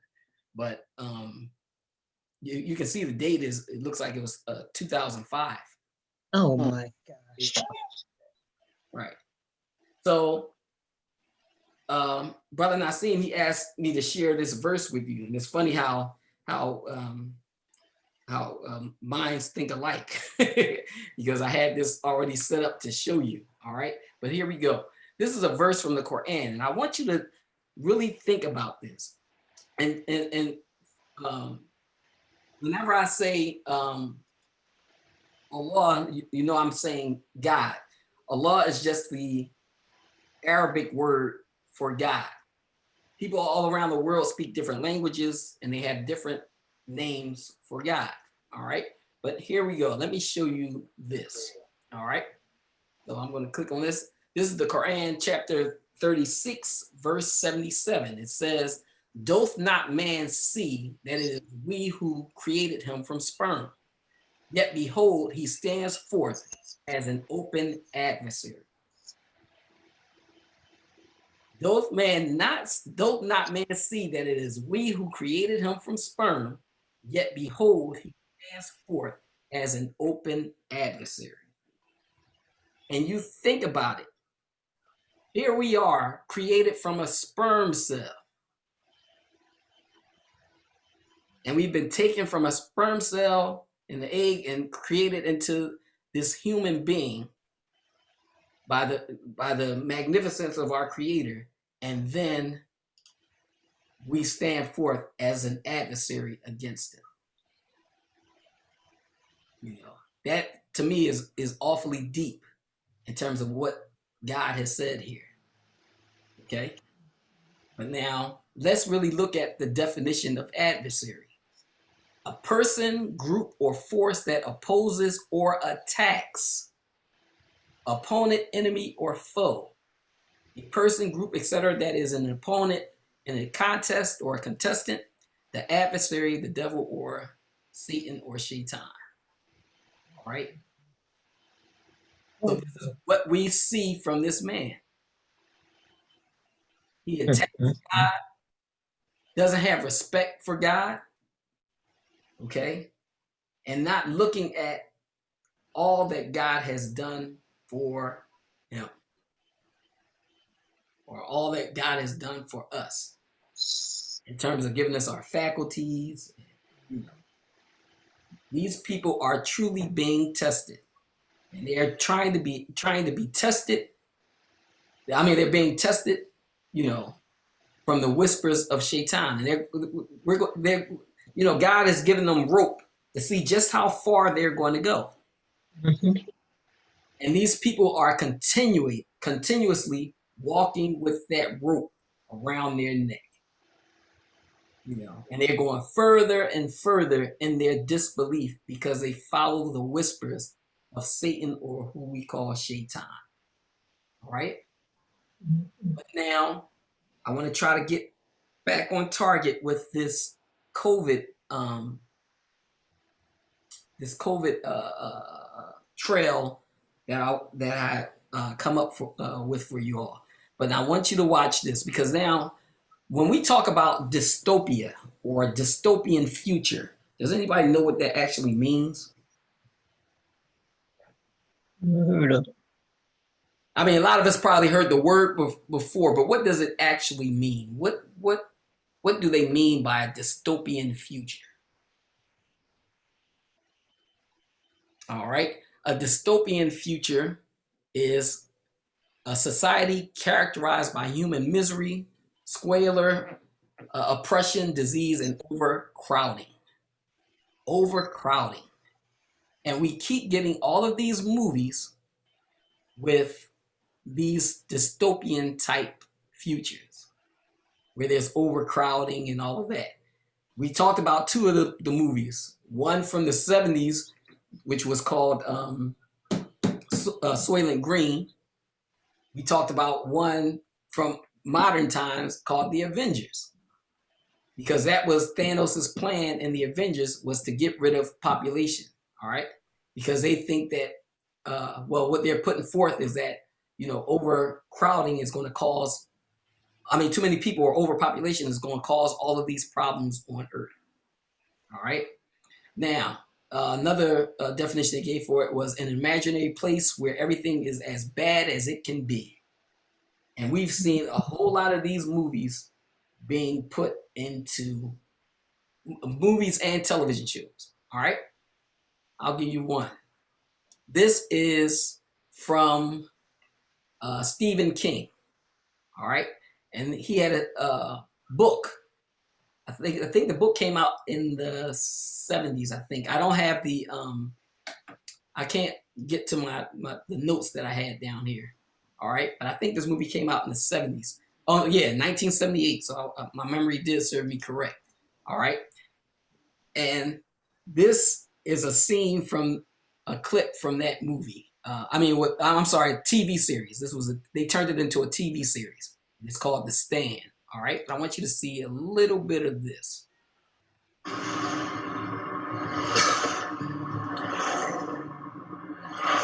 This is Unit 16. I'm seeing a lot of Army traffic on State 17 westbound in the direction of Arnett. You heard anything about that? Bye. Please advise if you've been anywhere near Arnett today. Bye.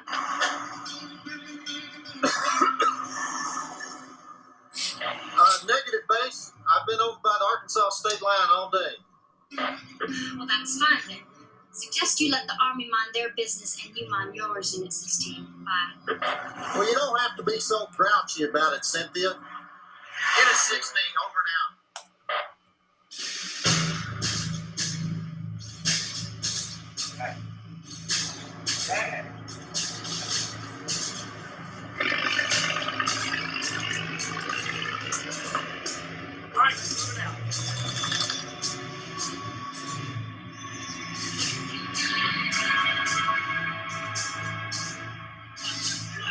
All right, move it out.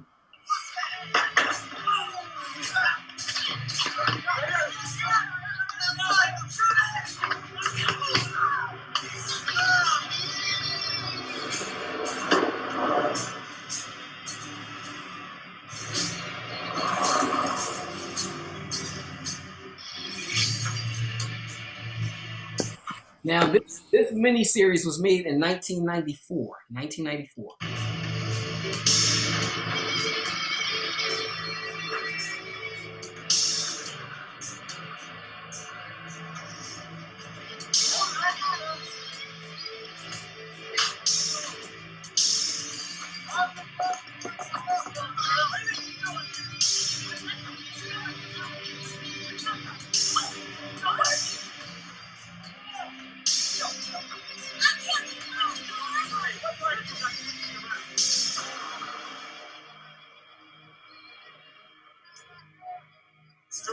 Richard Redmond, sir. He was at the station.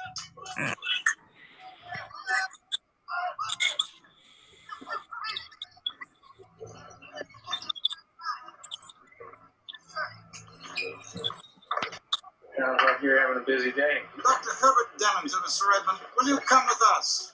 Hey, get your hand off my arm, Hoss. He was one of the men who had direct contact with Campion. Put him in the back of the truck. If he resists... I ain't gonna resist. Country don't mean dumb.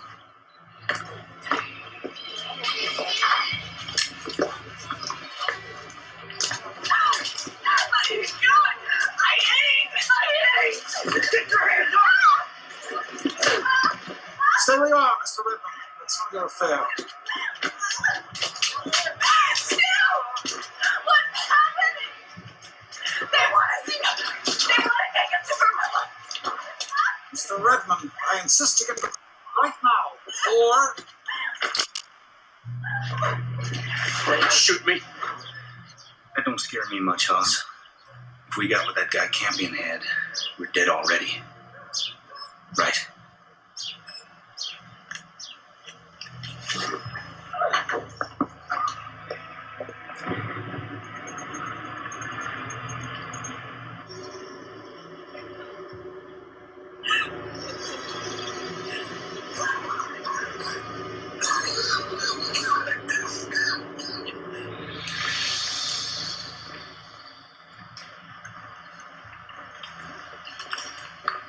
Well, a fine time today. It'll be 3 hours and 40 minutes, and Uncle Sam is buying all the drinks. What's wrong with us? Is it cholera? Absolutely not. You'll be getting all the details When? shortly after you land.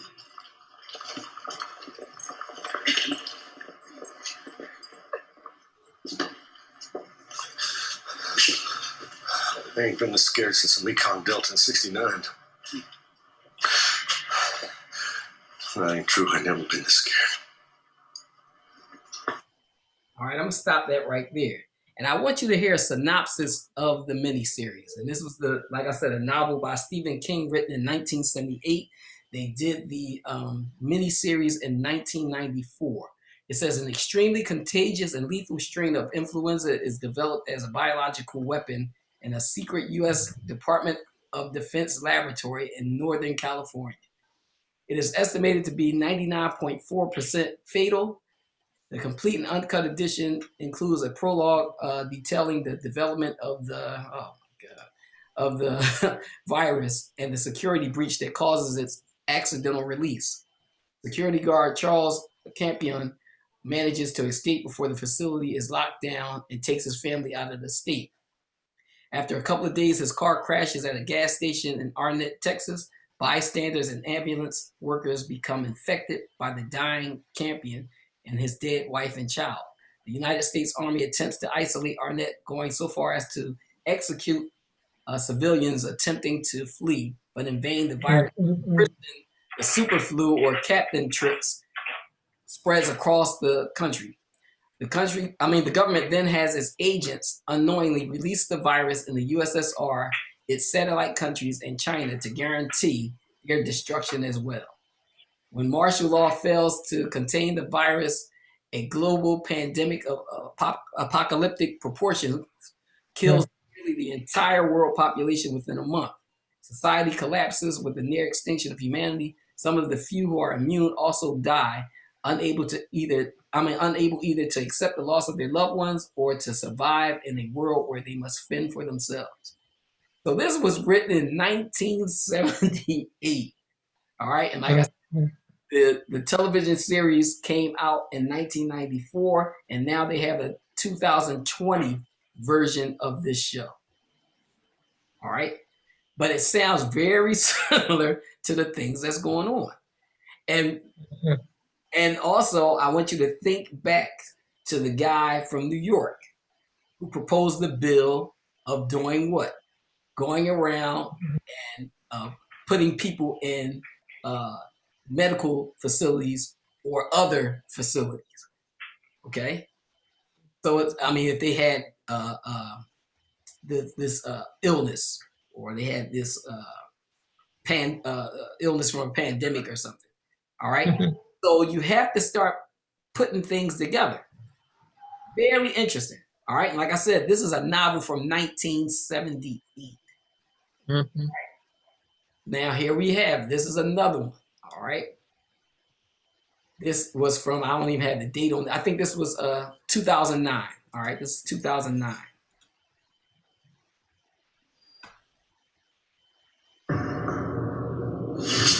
In 1347, the Black Death raged across Europe, killing an estimated 35 million people.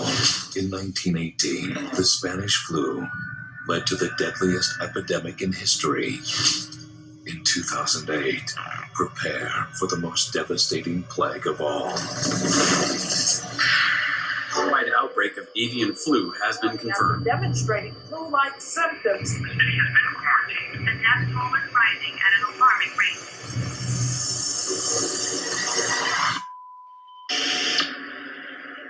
The rules are simple. Number one, avoid populated areas at all costs. Where are you taking us? I'm taking us to safety. It's an old motel. The place has been abandoned for years. Number two, if you come into contact with other people, We ran out of gas. assume they have it. She's got it. Stay where you are. Number three, the bird flu virus can survive on surfaces up to 24 hours. Never touch anything that's not disinfected. Do not get too close to her. It's gonna be fine. We slow? Okay. You're gonna be okay.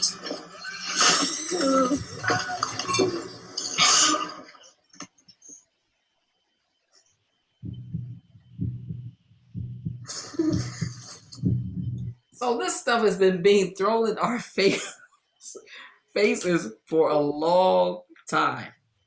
This programming has been put in our faces for a long time.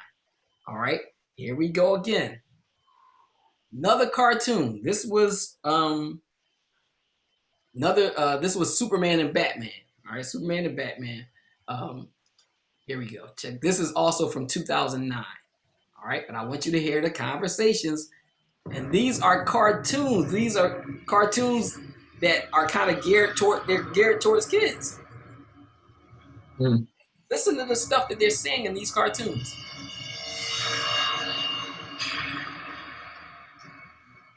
National crime rate soaring to an all-time high. Virtual gridlock on capital tax and spend, big government, fear-mongering, deregulation, Filing for bankruptcy protection under Chapter 11. stock market Announcing a round of massive layoffs today. Unprecedented deficit is crippling the economy. Clearly, we all need to tighten our belts. Riots breaking out in several major cities. Our civil liberties are being trampled. I mean, reflective of the society. All right. Government is a problem. Housing market continues in sharp decline. Days of rampant inflation and double-digit affecting global markets as well. Emergency summit to deal Tent lot. with the financial economic crisis. downturn may be, quote, irreversible. Hereby declare a state of emergency. Mobilizing armed Today, in post-Marshall Here we go again with martial law. So we saw martial law in the other movie. Martial law cartoons. Lex Luthor's attempt to win the presidency the old-fashioned way by buying it seems to be picking up steam. New polls show that 22% of Americans now support his third-party bid. And what was funny is they had Lex Luthor become the president, and he was a business mogul. Sound like somebody we know. Exactly. Sound like a situation we've been through. 22% of Americans now indicate a preference for getting poker. Tough times require a tough man. The tougher times get, the more the voters will realize they need me in the Oval Office.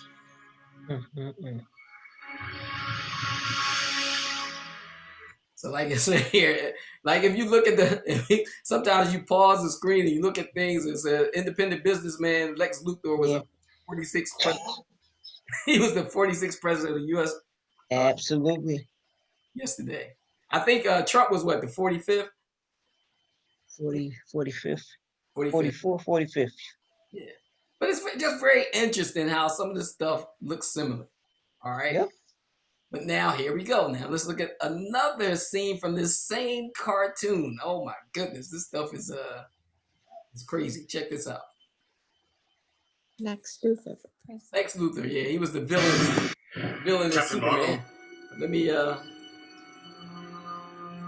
me get to this scene because I want you to see this. This is all right. The attempt was planned from the start only as a research mission. Now that I have the data I need about the meteor, I'll be able to put the second phase of my plan into operation. I want to assure you that I will be... So now this one, there was supposed to have been a meteor coming to hit the Earth. All right, so so remember we talked about before when that guy was talking about asteroids and stuff being a threat. They were now it was in the kids' cartoon programming. All right. Do this promptly and effectively, and you have absolutely nothing to fear. Now, this cartoon is so detailed that it's dealing with hyperinflation. Lima bean special, $10 per can. Okay, and that's what's going to happen with this country once we lose the dollar being the reserve standard. All right, because the prices are going to increase even more because the trucks bring us our food, right? Yep. So they have to pay more for gas, right? Because once we become we lose that status, we have to pay more for gas. So they're going to increase the prices of the food. Stuff is going to look like this. Right? I already saw in Alaska where there was a town in Alaska where it was hard to get, food. In the supermarket, they had half a watermelon. How much do you think it was? $40. Listen, you was close. We gonna take you to Price is Right. you were super close. It was $36. Oh my goodness. $36. A half a watermelon. Half a watermelon. They had I think a gallon of milk was like $9. A box of cereal was like $8. Oh my goodness. Oh my goodness. But this is the type of stuff that you would see here if we lose that status.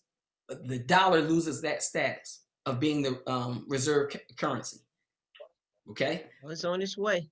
Oh yeah, it's on its way. Yeah. Oh yes. Definitely on its way. But now check it out. Watch this because this gets interesting. So please, continue your work, your play, your travel, your shopping, and everything else you normally do. Thank you. And may God. He's about to get $30 worth of beans, huh?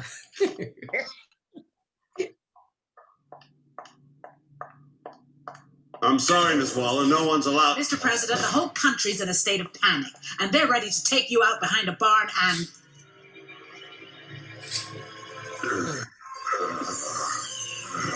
What are you? Just taking my supplements, that's all. Supplements? A little steroidal cocktail for strength and some liquid kryptonite for, well, just in case. How long? Since the last week of the campaign. It's given me boundless energy and a clarity I'd never had before. What about the meteor? The meteor's going to hit. It doesn't have to. There are other ways. That boy in Japan. I know all about him, and I won't be needing him. But... Don't worry, Amanda. Everything's going to be fine. Fine? I've come to realize that this meteor is a gift from the heavens. It's going to scourge the Earth of millions, maybe billions of people that the planet couldn't sustain anyway. Y'all see this? This stuff is in everything. Everything. The riddle programming is in everything, even in these children's cartoon shows. What year was this cartoon? This was 2009. Wow. 2009. Now watch it now. Check it out. The world that will spring from the ashes will be a better one. Rational, orderly. And you know how I know that? So it goes back to that old concept of what the secret societies say in terms of order out of chaos. Okay? Because I'm going to build that world. And of course, I intend for you to play a role in all this. A very important role. Mr. President, So I'm gonna stop that here because now I'm going to go to another show. This is also in 2009. This was a show, very interesting show. It's called Supernatural. All right, and they deal a lot with the occult, talking about the occult. You know, and I watched the show because they put some gems in this show. All right, you can get some gems from this show, but I want you to watch this. Here we go. 2009. 2009. Here we go.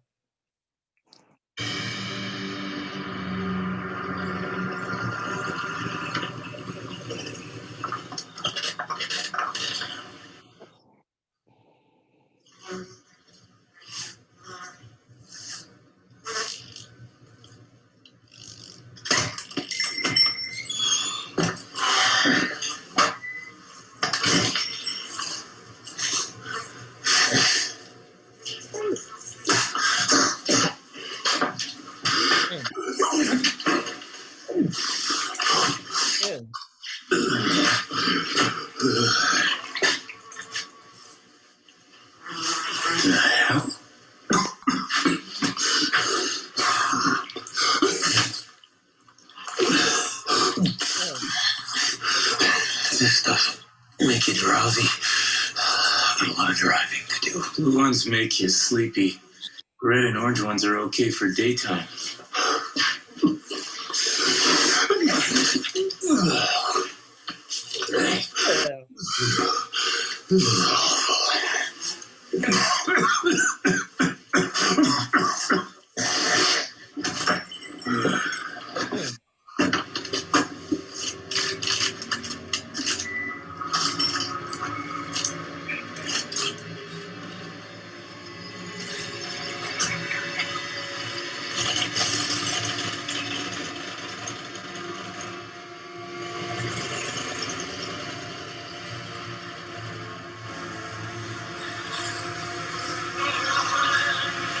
Now, what you didn't see is this. All right, so let me go back. So in this particular episode, they have these two brothers that go around. They solve supernatural crimes and this kind of stuff. But in this particular episode, they're starting to fight the 4 horsemen of the apocalypse. All right. But now I want you to see what you didn't miss. I mean, what you didn't see. Here we go. And what you didn't see was this. Here's the newspaper. It says the Surgeon General says, stay home. New influenza virus spreading quickly. Vaccine in short supply. All right, this is all the stuff that we're hearing. But listen to what it says here. It says, you see, it says the virus is a novel strain of influenza for which extant vaccines against seasonal flu provide little protection. A study at the U.S. Centers for Disease Control and Prevention published in May 2009 found that children had no pre-existing immunity to the new strain, but that adults, particularly those over 60, had some degree of immunity. The influenza spreads across the U.S. Children showed no cross-reactive antibody reactions to the new strain. Adults aged 18 to 64. And then it says, while it has been thought that these findings suggest the partial immunity in older adults may be due to the previous exposures to the seasonal influenza viruses, and something that said 2009, and something about rural population in China. What episode is that? Not too sure, but I can get it for you. I can find out. Yeah. Because I used to be a fan of that at one time. Yeah, but And it showed up at the show, yeah. right, but it's the same thing. Yes. Influenza. Yeah. China. Vaccine in short supply. We're hearing all of this. And the only reason why they're telling you that the vaccine is in short supply right now because they want you to rush out and get it. Exactly. Okay. I came down with strep throat. Went to the doctor. I didn't go to the doctor, called the doctor. Doctor asked me my symptoms, gave him my symptoms. He said, yeah, well, I think you should go get a COVID test. Yeah. I said, huh? Huh? All roads lead to Rome. I said, who? I said, who, what, who? Why am I going to get a COVID test? The symptoms were nowhere near the same. The only thing that was similar was the fever. Yeah. So now all the other illnesses don't exist and it's only COVID? Mm-hmm. This is a serious game. Serious game. But now watch this, because since this show is about the 4 horsemen of the apocalypse, I want you to hear a little bit of this. All right? Scientists agree that the world will end. And scientists agree that many of the features of the end of the world may resemble phenomenon, catastrophes that are... And you got to remember, science is their religion. Mm-hmm, that's right. Okay? Science is their religion. Described in Revelation. What they disagree about is whether this is the will of God, as prophesied in Revelation, or whether it's just an accident of the natural world. And then I might add to this, or it's an act of man. Right? Because yeah, create this pandemic. Yeah. Okay? We have to be careful with these people, because these people have the power to create the book of Revelations. And the reason why I say that is these people can control the weather. That's right. People can cause earthquakes. These people can cause famine. All right? So you have to be very careful in terms of watching this man and what he does. All right? Because they know a lot of stuff. I'm telling you, they know a lot of stuff. And they hide a lot of stuff from us. All right?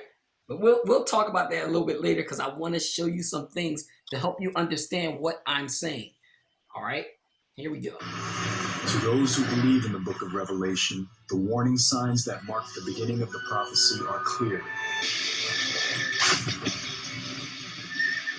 4 horsemen of the apocalypse.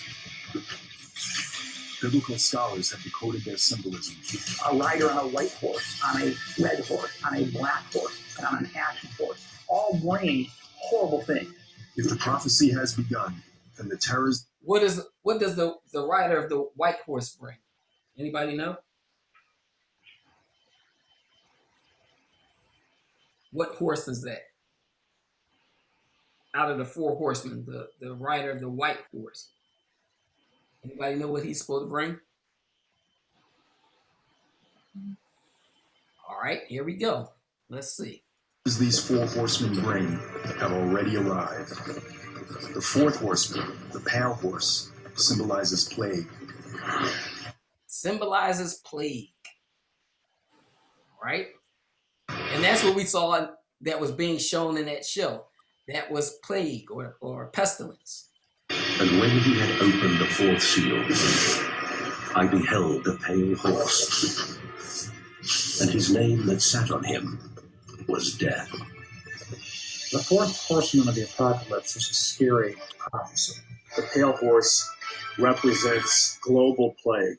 He's the horseman of death. Huge percentages of the population will die. Even in our modern era, we've seen unimaginable human suffering. Every year, over 1 million people die from malaria alone. The threat of global pandemics strikes fear even among scientific specialists. I'm extremely concerned. Number one, I'm on the front line. I have a family. I have children who are basically being set up for these illnesses. It's always too late after the fact. And we need to put more work and efforts into trying to find vaccines, trying to find preventative measures for these illnesses before they happen. As we'll see, plagues are only the beginning. The 3rd horseman adds another dimension of human destruction, the black horse. And when he had opened the 3rd seal, I heard the third beast say, "Come and see." And I beheld a black horse, and he that sat on him had a pair of balances in his hand. The black horse represents death and famine. This is what we're hearing a lot about. They're starting to talk about now a lot in the media is talking about famine. You know, because of COVID, you know, a lot of countries are, you know, running low on food. Okay. So it's very, very interesting, some of the things that's going on. All right. It is now 9:55. All right. So I want to at least get in one of these things I want to show you because I think it's very important. All right. So can we hang about 10 more minutes? Yes, I can. Okay. All right. So here we go. So I want to go down here. Simulations we've covered so far. So these are things that they have done in practice for different events. Operation Pentagon Mascot. Do y'all remember what that was? Uh-oh, we gonna have to start having tests or something. All right. Remember, Operation Pentagon Mascot is when they did the simulation of flying the planes into the Pentagon. Oh, yes. All right. And right after they did those simulations, what happened in 2001?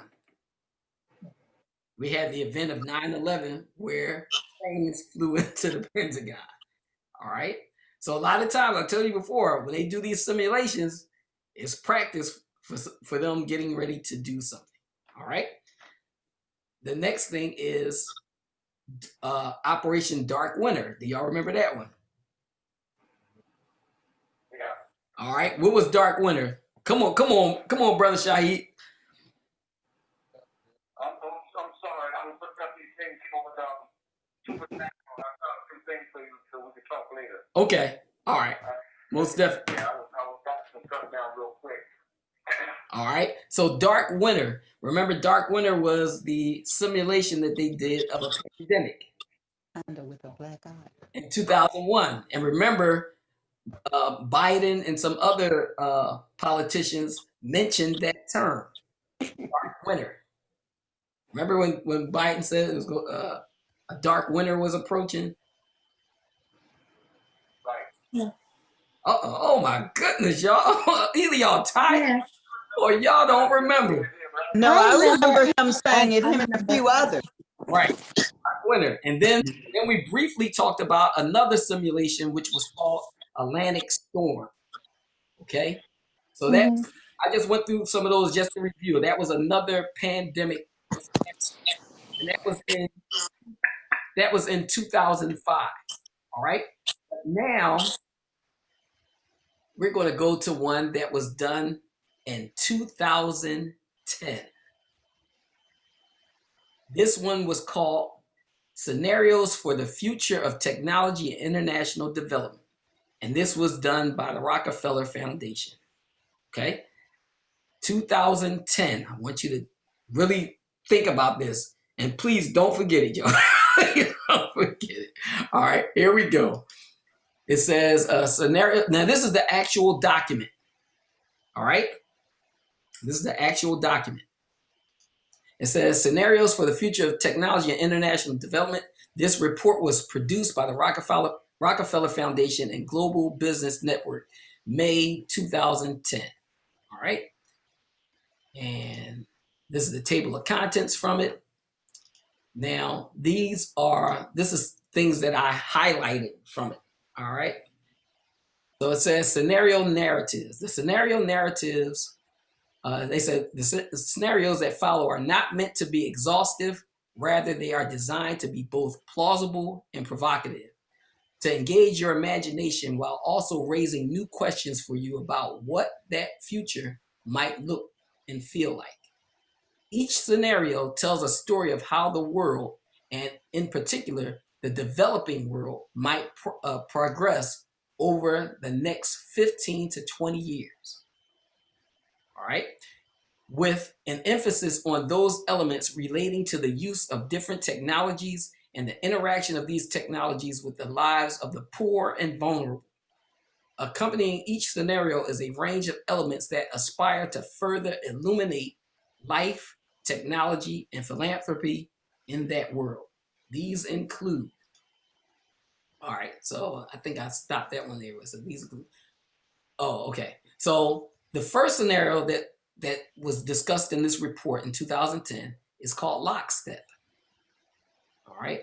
And lockstep is a world of tighter top-down government control and more authoritarian leadership with limited innovation and growing citizen pushback.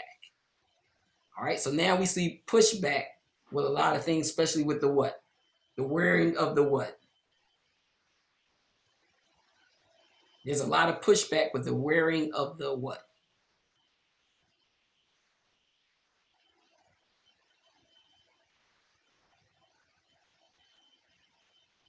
People are getting beat up over this in the stores.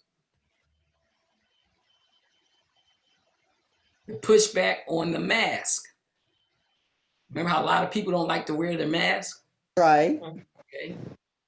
So a lot of things. And then you have people protesting against the closing of the stores and all of that stuff. All right. Now watch, here we go. Let's move on. All right, so what I wanted to do is just to define the word scenario. Scenario is an outline of the plot of a dramatic work, giving particulars as to the scenes, characters, situations, etc. The outline or the manuscript of a motion picture or television program, giving the action in the order in which it takes place, the description of scenes and characters, etc. An imagined or projected sequence of events, especially any of several detailed plans or possibilities. All right, that is the definition of the word scenario. And they are describing different scenarios here. It's scenario continued. A summary of the plot of a play, etc., including information about its characters, scenes, etc. A predicted sequence of events. Let's try another scenario involving the demise of democracy. That was an example that they gave. But now, here is the scenario called lockstep. Now, remember, this is in 2010, and they are coming up with various scenarios. All right. It says in 2012, the pandemic that the world had been anticipating for years finally hit. Unlike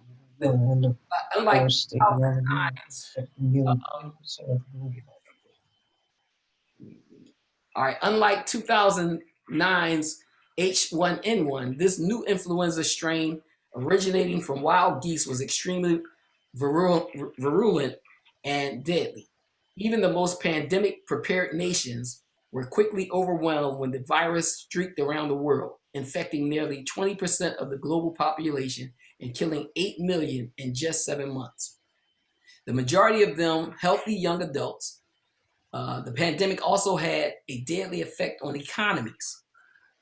International mobility of both people and goods screeched to a halt, debilitating industries like tourism and breaking global supply chains. Isn't this all what we just saw? Or all that we're seeing?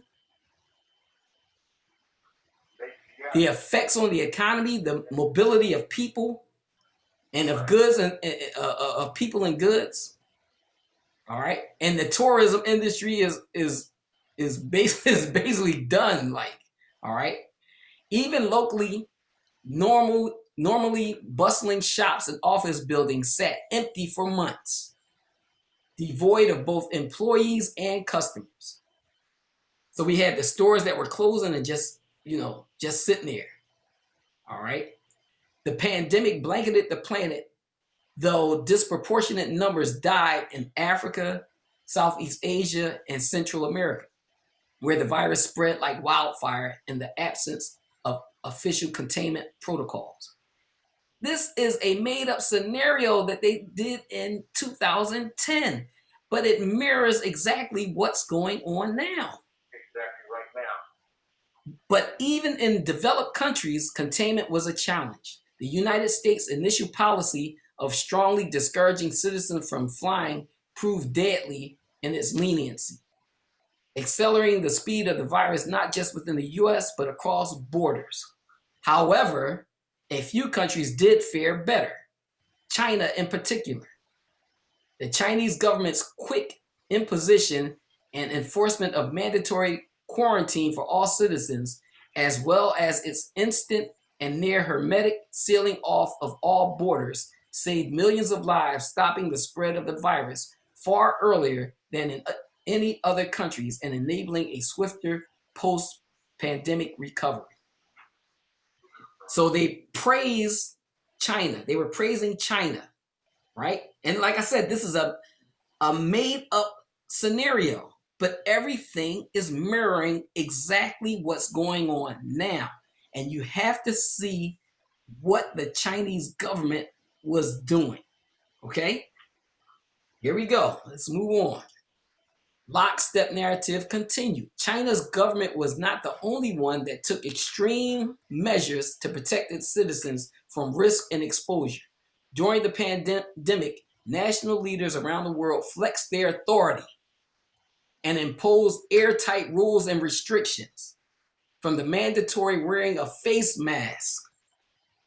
This is 2010, y'all. They describing it all. To body temperature checks at the entries to communal spaces like train stations and supermarkets. I went to the doctor 1 week.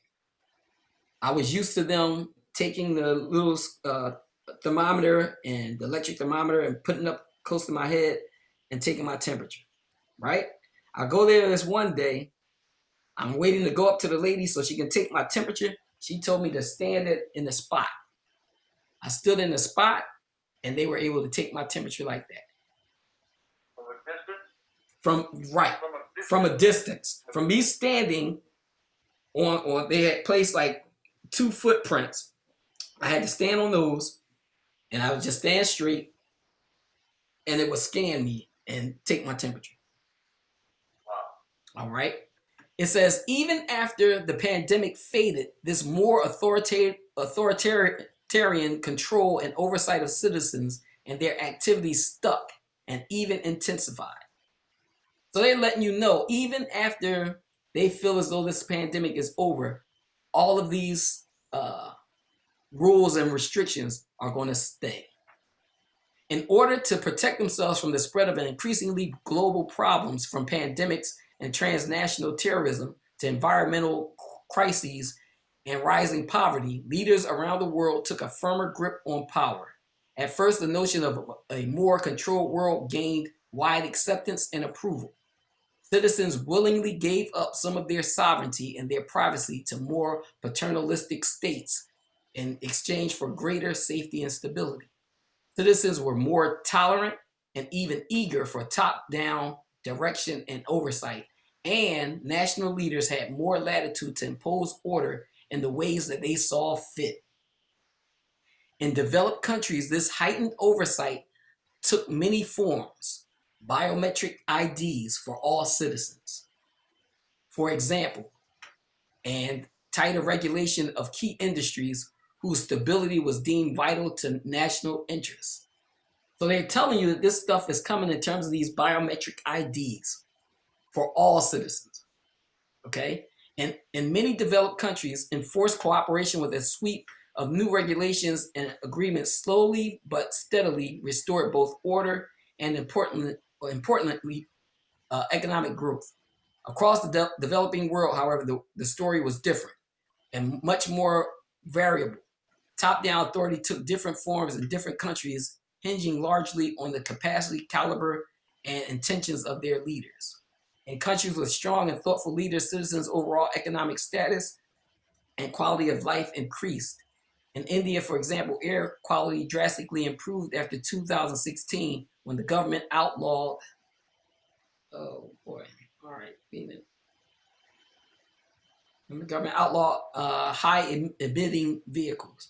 In Ghana, the introduction of ambitious government programs to improve basic infrastructure and ensure the availability of clean water for all her people led to a sharp decline in waterborne diseases. So these people, this stuff is planned out. If you look at this, this is 2010, and we have seen all of this stuff happen that was in this. And now they're saying to double down on the mask. Right. Now they talk about wearing 2 masks. Yeah, exactly. All right. The surgical mask on the bottom and a cloth mask on top is a little tighter. Right. To hold it together. All right. So we're gonna stop here because it looks like everybody's getting tired. But this. I just drink the Pepsi, so. You say you just drunk a Pepsi. You got some energy. I just drink the Pepsi, so I got some caffeine. All right. So I'm gonna mark down where we left off at. 44. All right. But I'm gonna stop sharing. What do y'all think about that?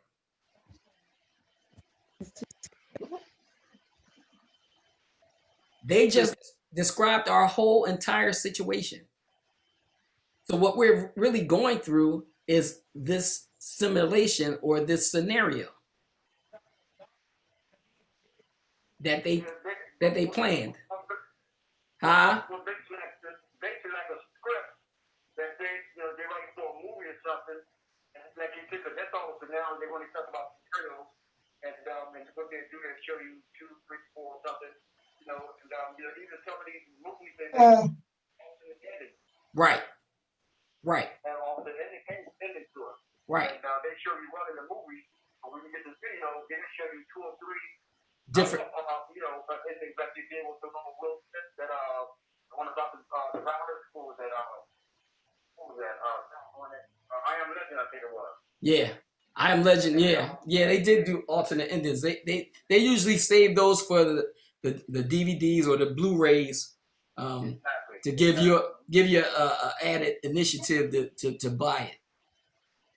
All right. So it looks like if y'all turn them cameras on, y'all might be asleep.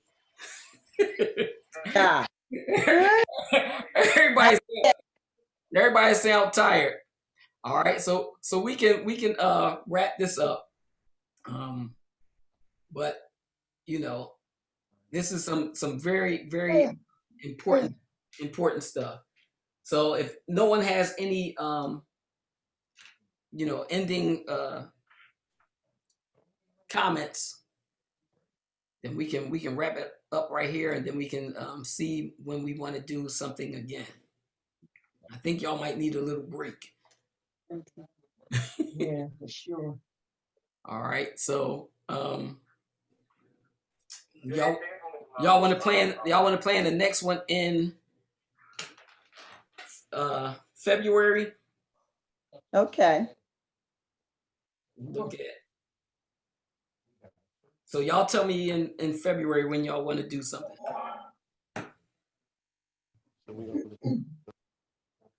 February. Let me see. When is your Susu meeting? The 15th of each month. 15th of each month. All right. The 15th comes in on a Monday. All right. So y'all tell me what the Fridays in February. We could do the 12th. That's before our Susu. Okay. All right. So if y'all want to do the 12th or you want to do the 19th, that's fine with me. That's fine. What says you all?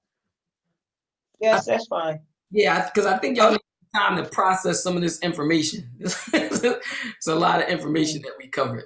So I think it's, all right. Process. So we want to look at what is it, the 12th or the 19th? 12th? 12th is fine. 12th is fine? All right. So I'll set this up for the 12th, and I'll send y'all out a reminder. I got a question. All right, Brother Shaheed. There's a dot up under the source on my phone. That's some sort of a lunar, what is it? I think it's I just want to make sure it wasn't a holiday or something like that that some of the people may be occupied. Yeah, it's a Lunar New Year. Lunar New Year. All right. All right, y'all. I guess we can. No, lunar. You say Lunar. The Lunar New Year. Lunar New Year. No, I do lunar New Year until October the 9th. Yeah, but I think this is one for them. I think this is one for them because that's what it was saying on my iPhone. All right, so we'll close this out with Sword to the Claws. A'udhu billahi minash shaitanir rajim. Bismillahir rahmanir rahim. Kuhu Allahu ahad. Allahu samad. Lam yalid wa lam yulad wa lam yakul lahu kufuwan ahad. Say he is Allah, the one, the only. Neither does he beget nor is he begotten. There is none like him. All right, y'all. Woo. Amen. All right, assalamu alaikum, brother Shaheed. Take care, good brother. I'll send you this as soon as I post it. Shukran. Okay. All right, yeah. You gotta give me a little bit of time to look that up. All right. Please. All right. All right. Assalamu alaikum. All right. Assalamu alaikum, sister. Thank you, Radia, for reminding me of this event. Oh, what's going on, brother Brian? Shut it up, Brian. You know, I'm a late bird. So I got a chunk of it, but Radia pulled my coat earlier, but I did a Rip Van Winkle. What? Oh Lord. Because Sleepy Brown. I take the session, so I usually send them out. So I don't know if I have your number, but give him your number, Brian. I can. Yeah, you want to write it down now, or I'll text it to you? Yeah, I can write it down. All right, 516. 516. 450. 450. 6174. 6174. Okay, brother Brian. All right. Public, anybody can have it. I don't care. Send me a check. Well, well, the thing is that this is a secure meeting, so only the people that run this probably got it. That's right, Bri. Stop trying to be tough. Yeah. Oh, tough bird. I need some ginger. Oh my goodness, y'all. Oh no. I was about to say I didn't record it. Lord, yeah, it recorded. Oh Lord. Rashid, that's a nice executive chair you got there. What you buy that? You said executive chair? I Oh, will. that chair does look comfy. Is it comfy? Not so much on my back. I can't sit all the way back. If I sit, it'll lean back on me. So we don't want to see you flip over. No, that because won't. I will laugh. No, don't worry. I'm not going to give you that laugh, sister. Oh, I will laugh. Yeah. You won't get that laugh, sister, because I'm not. Oh, okay.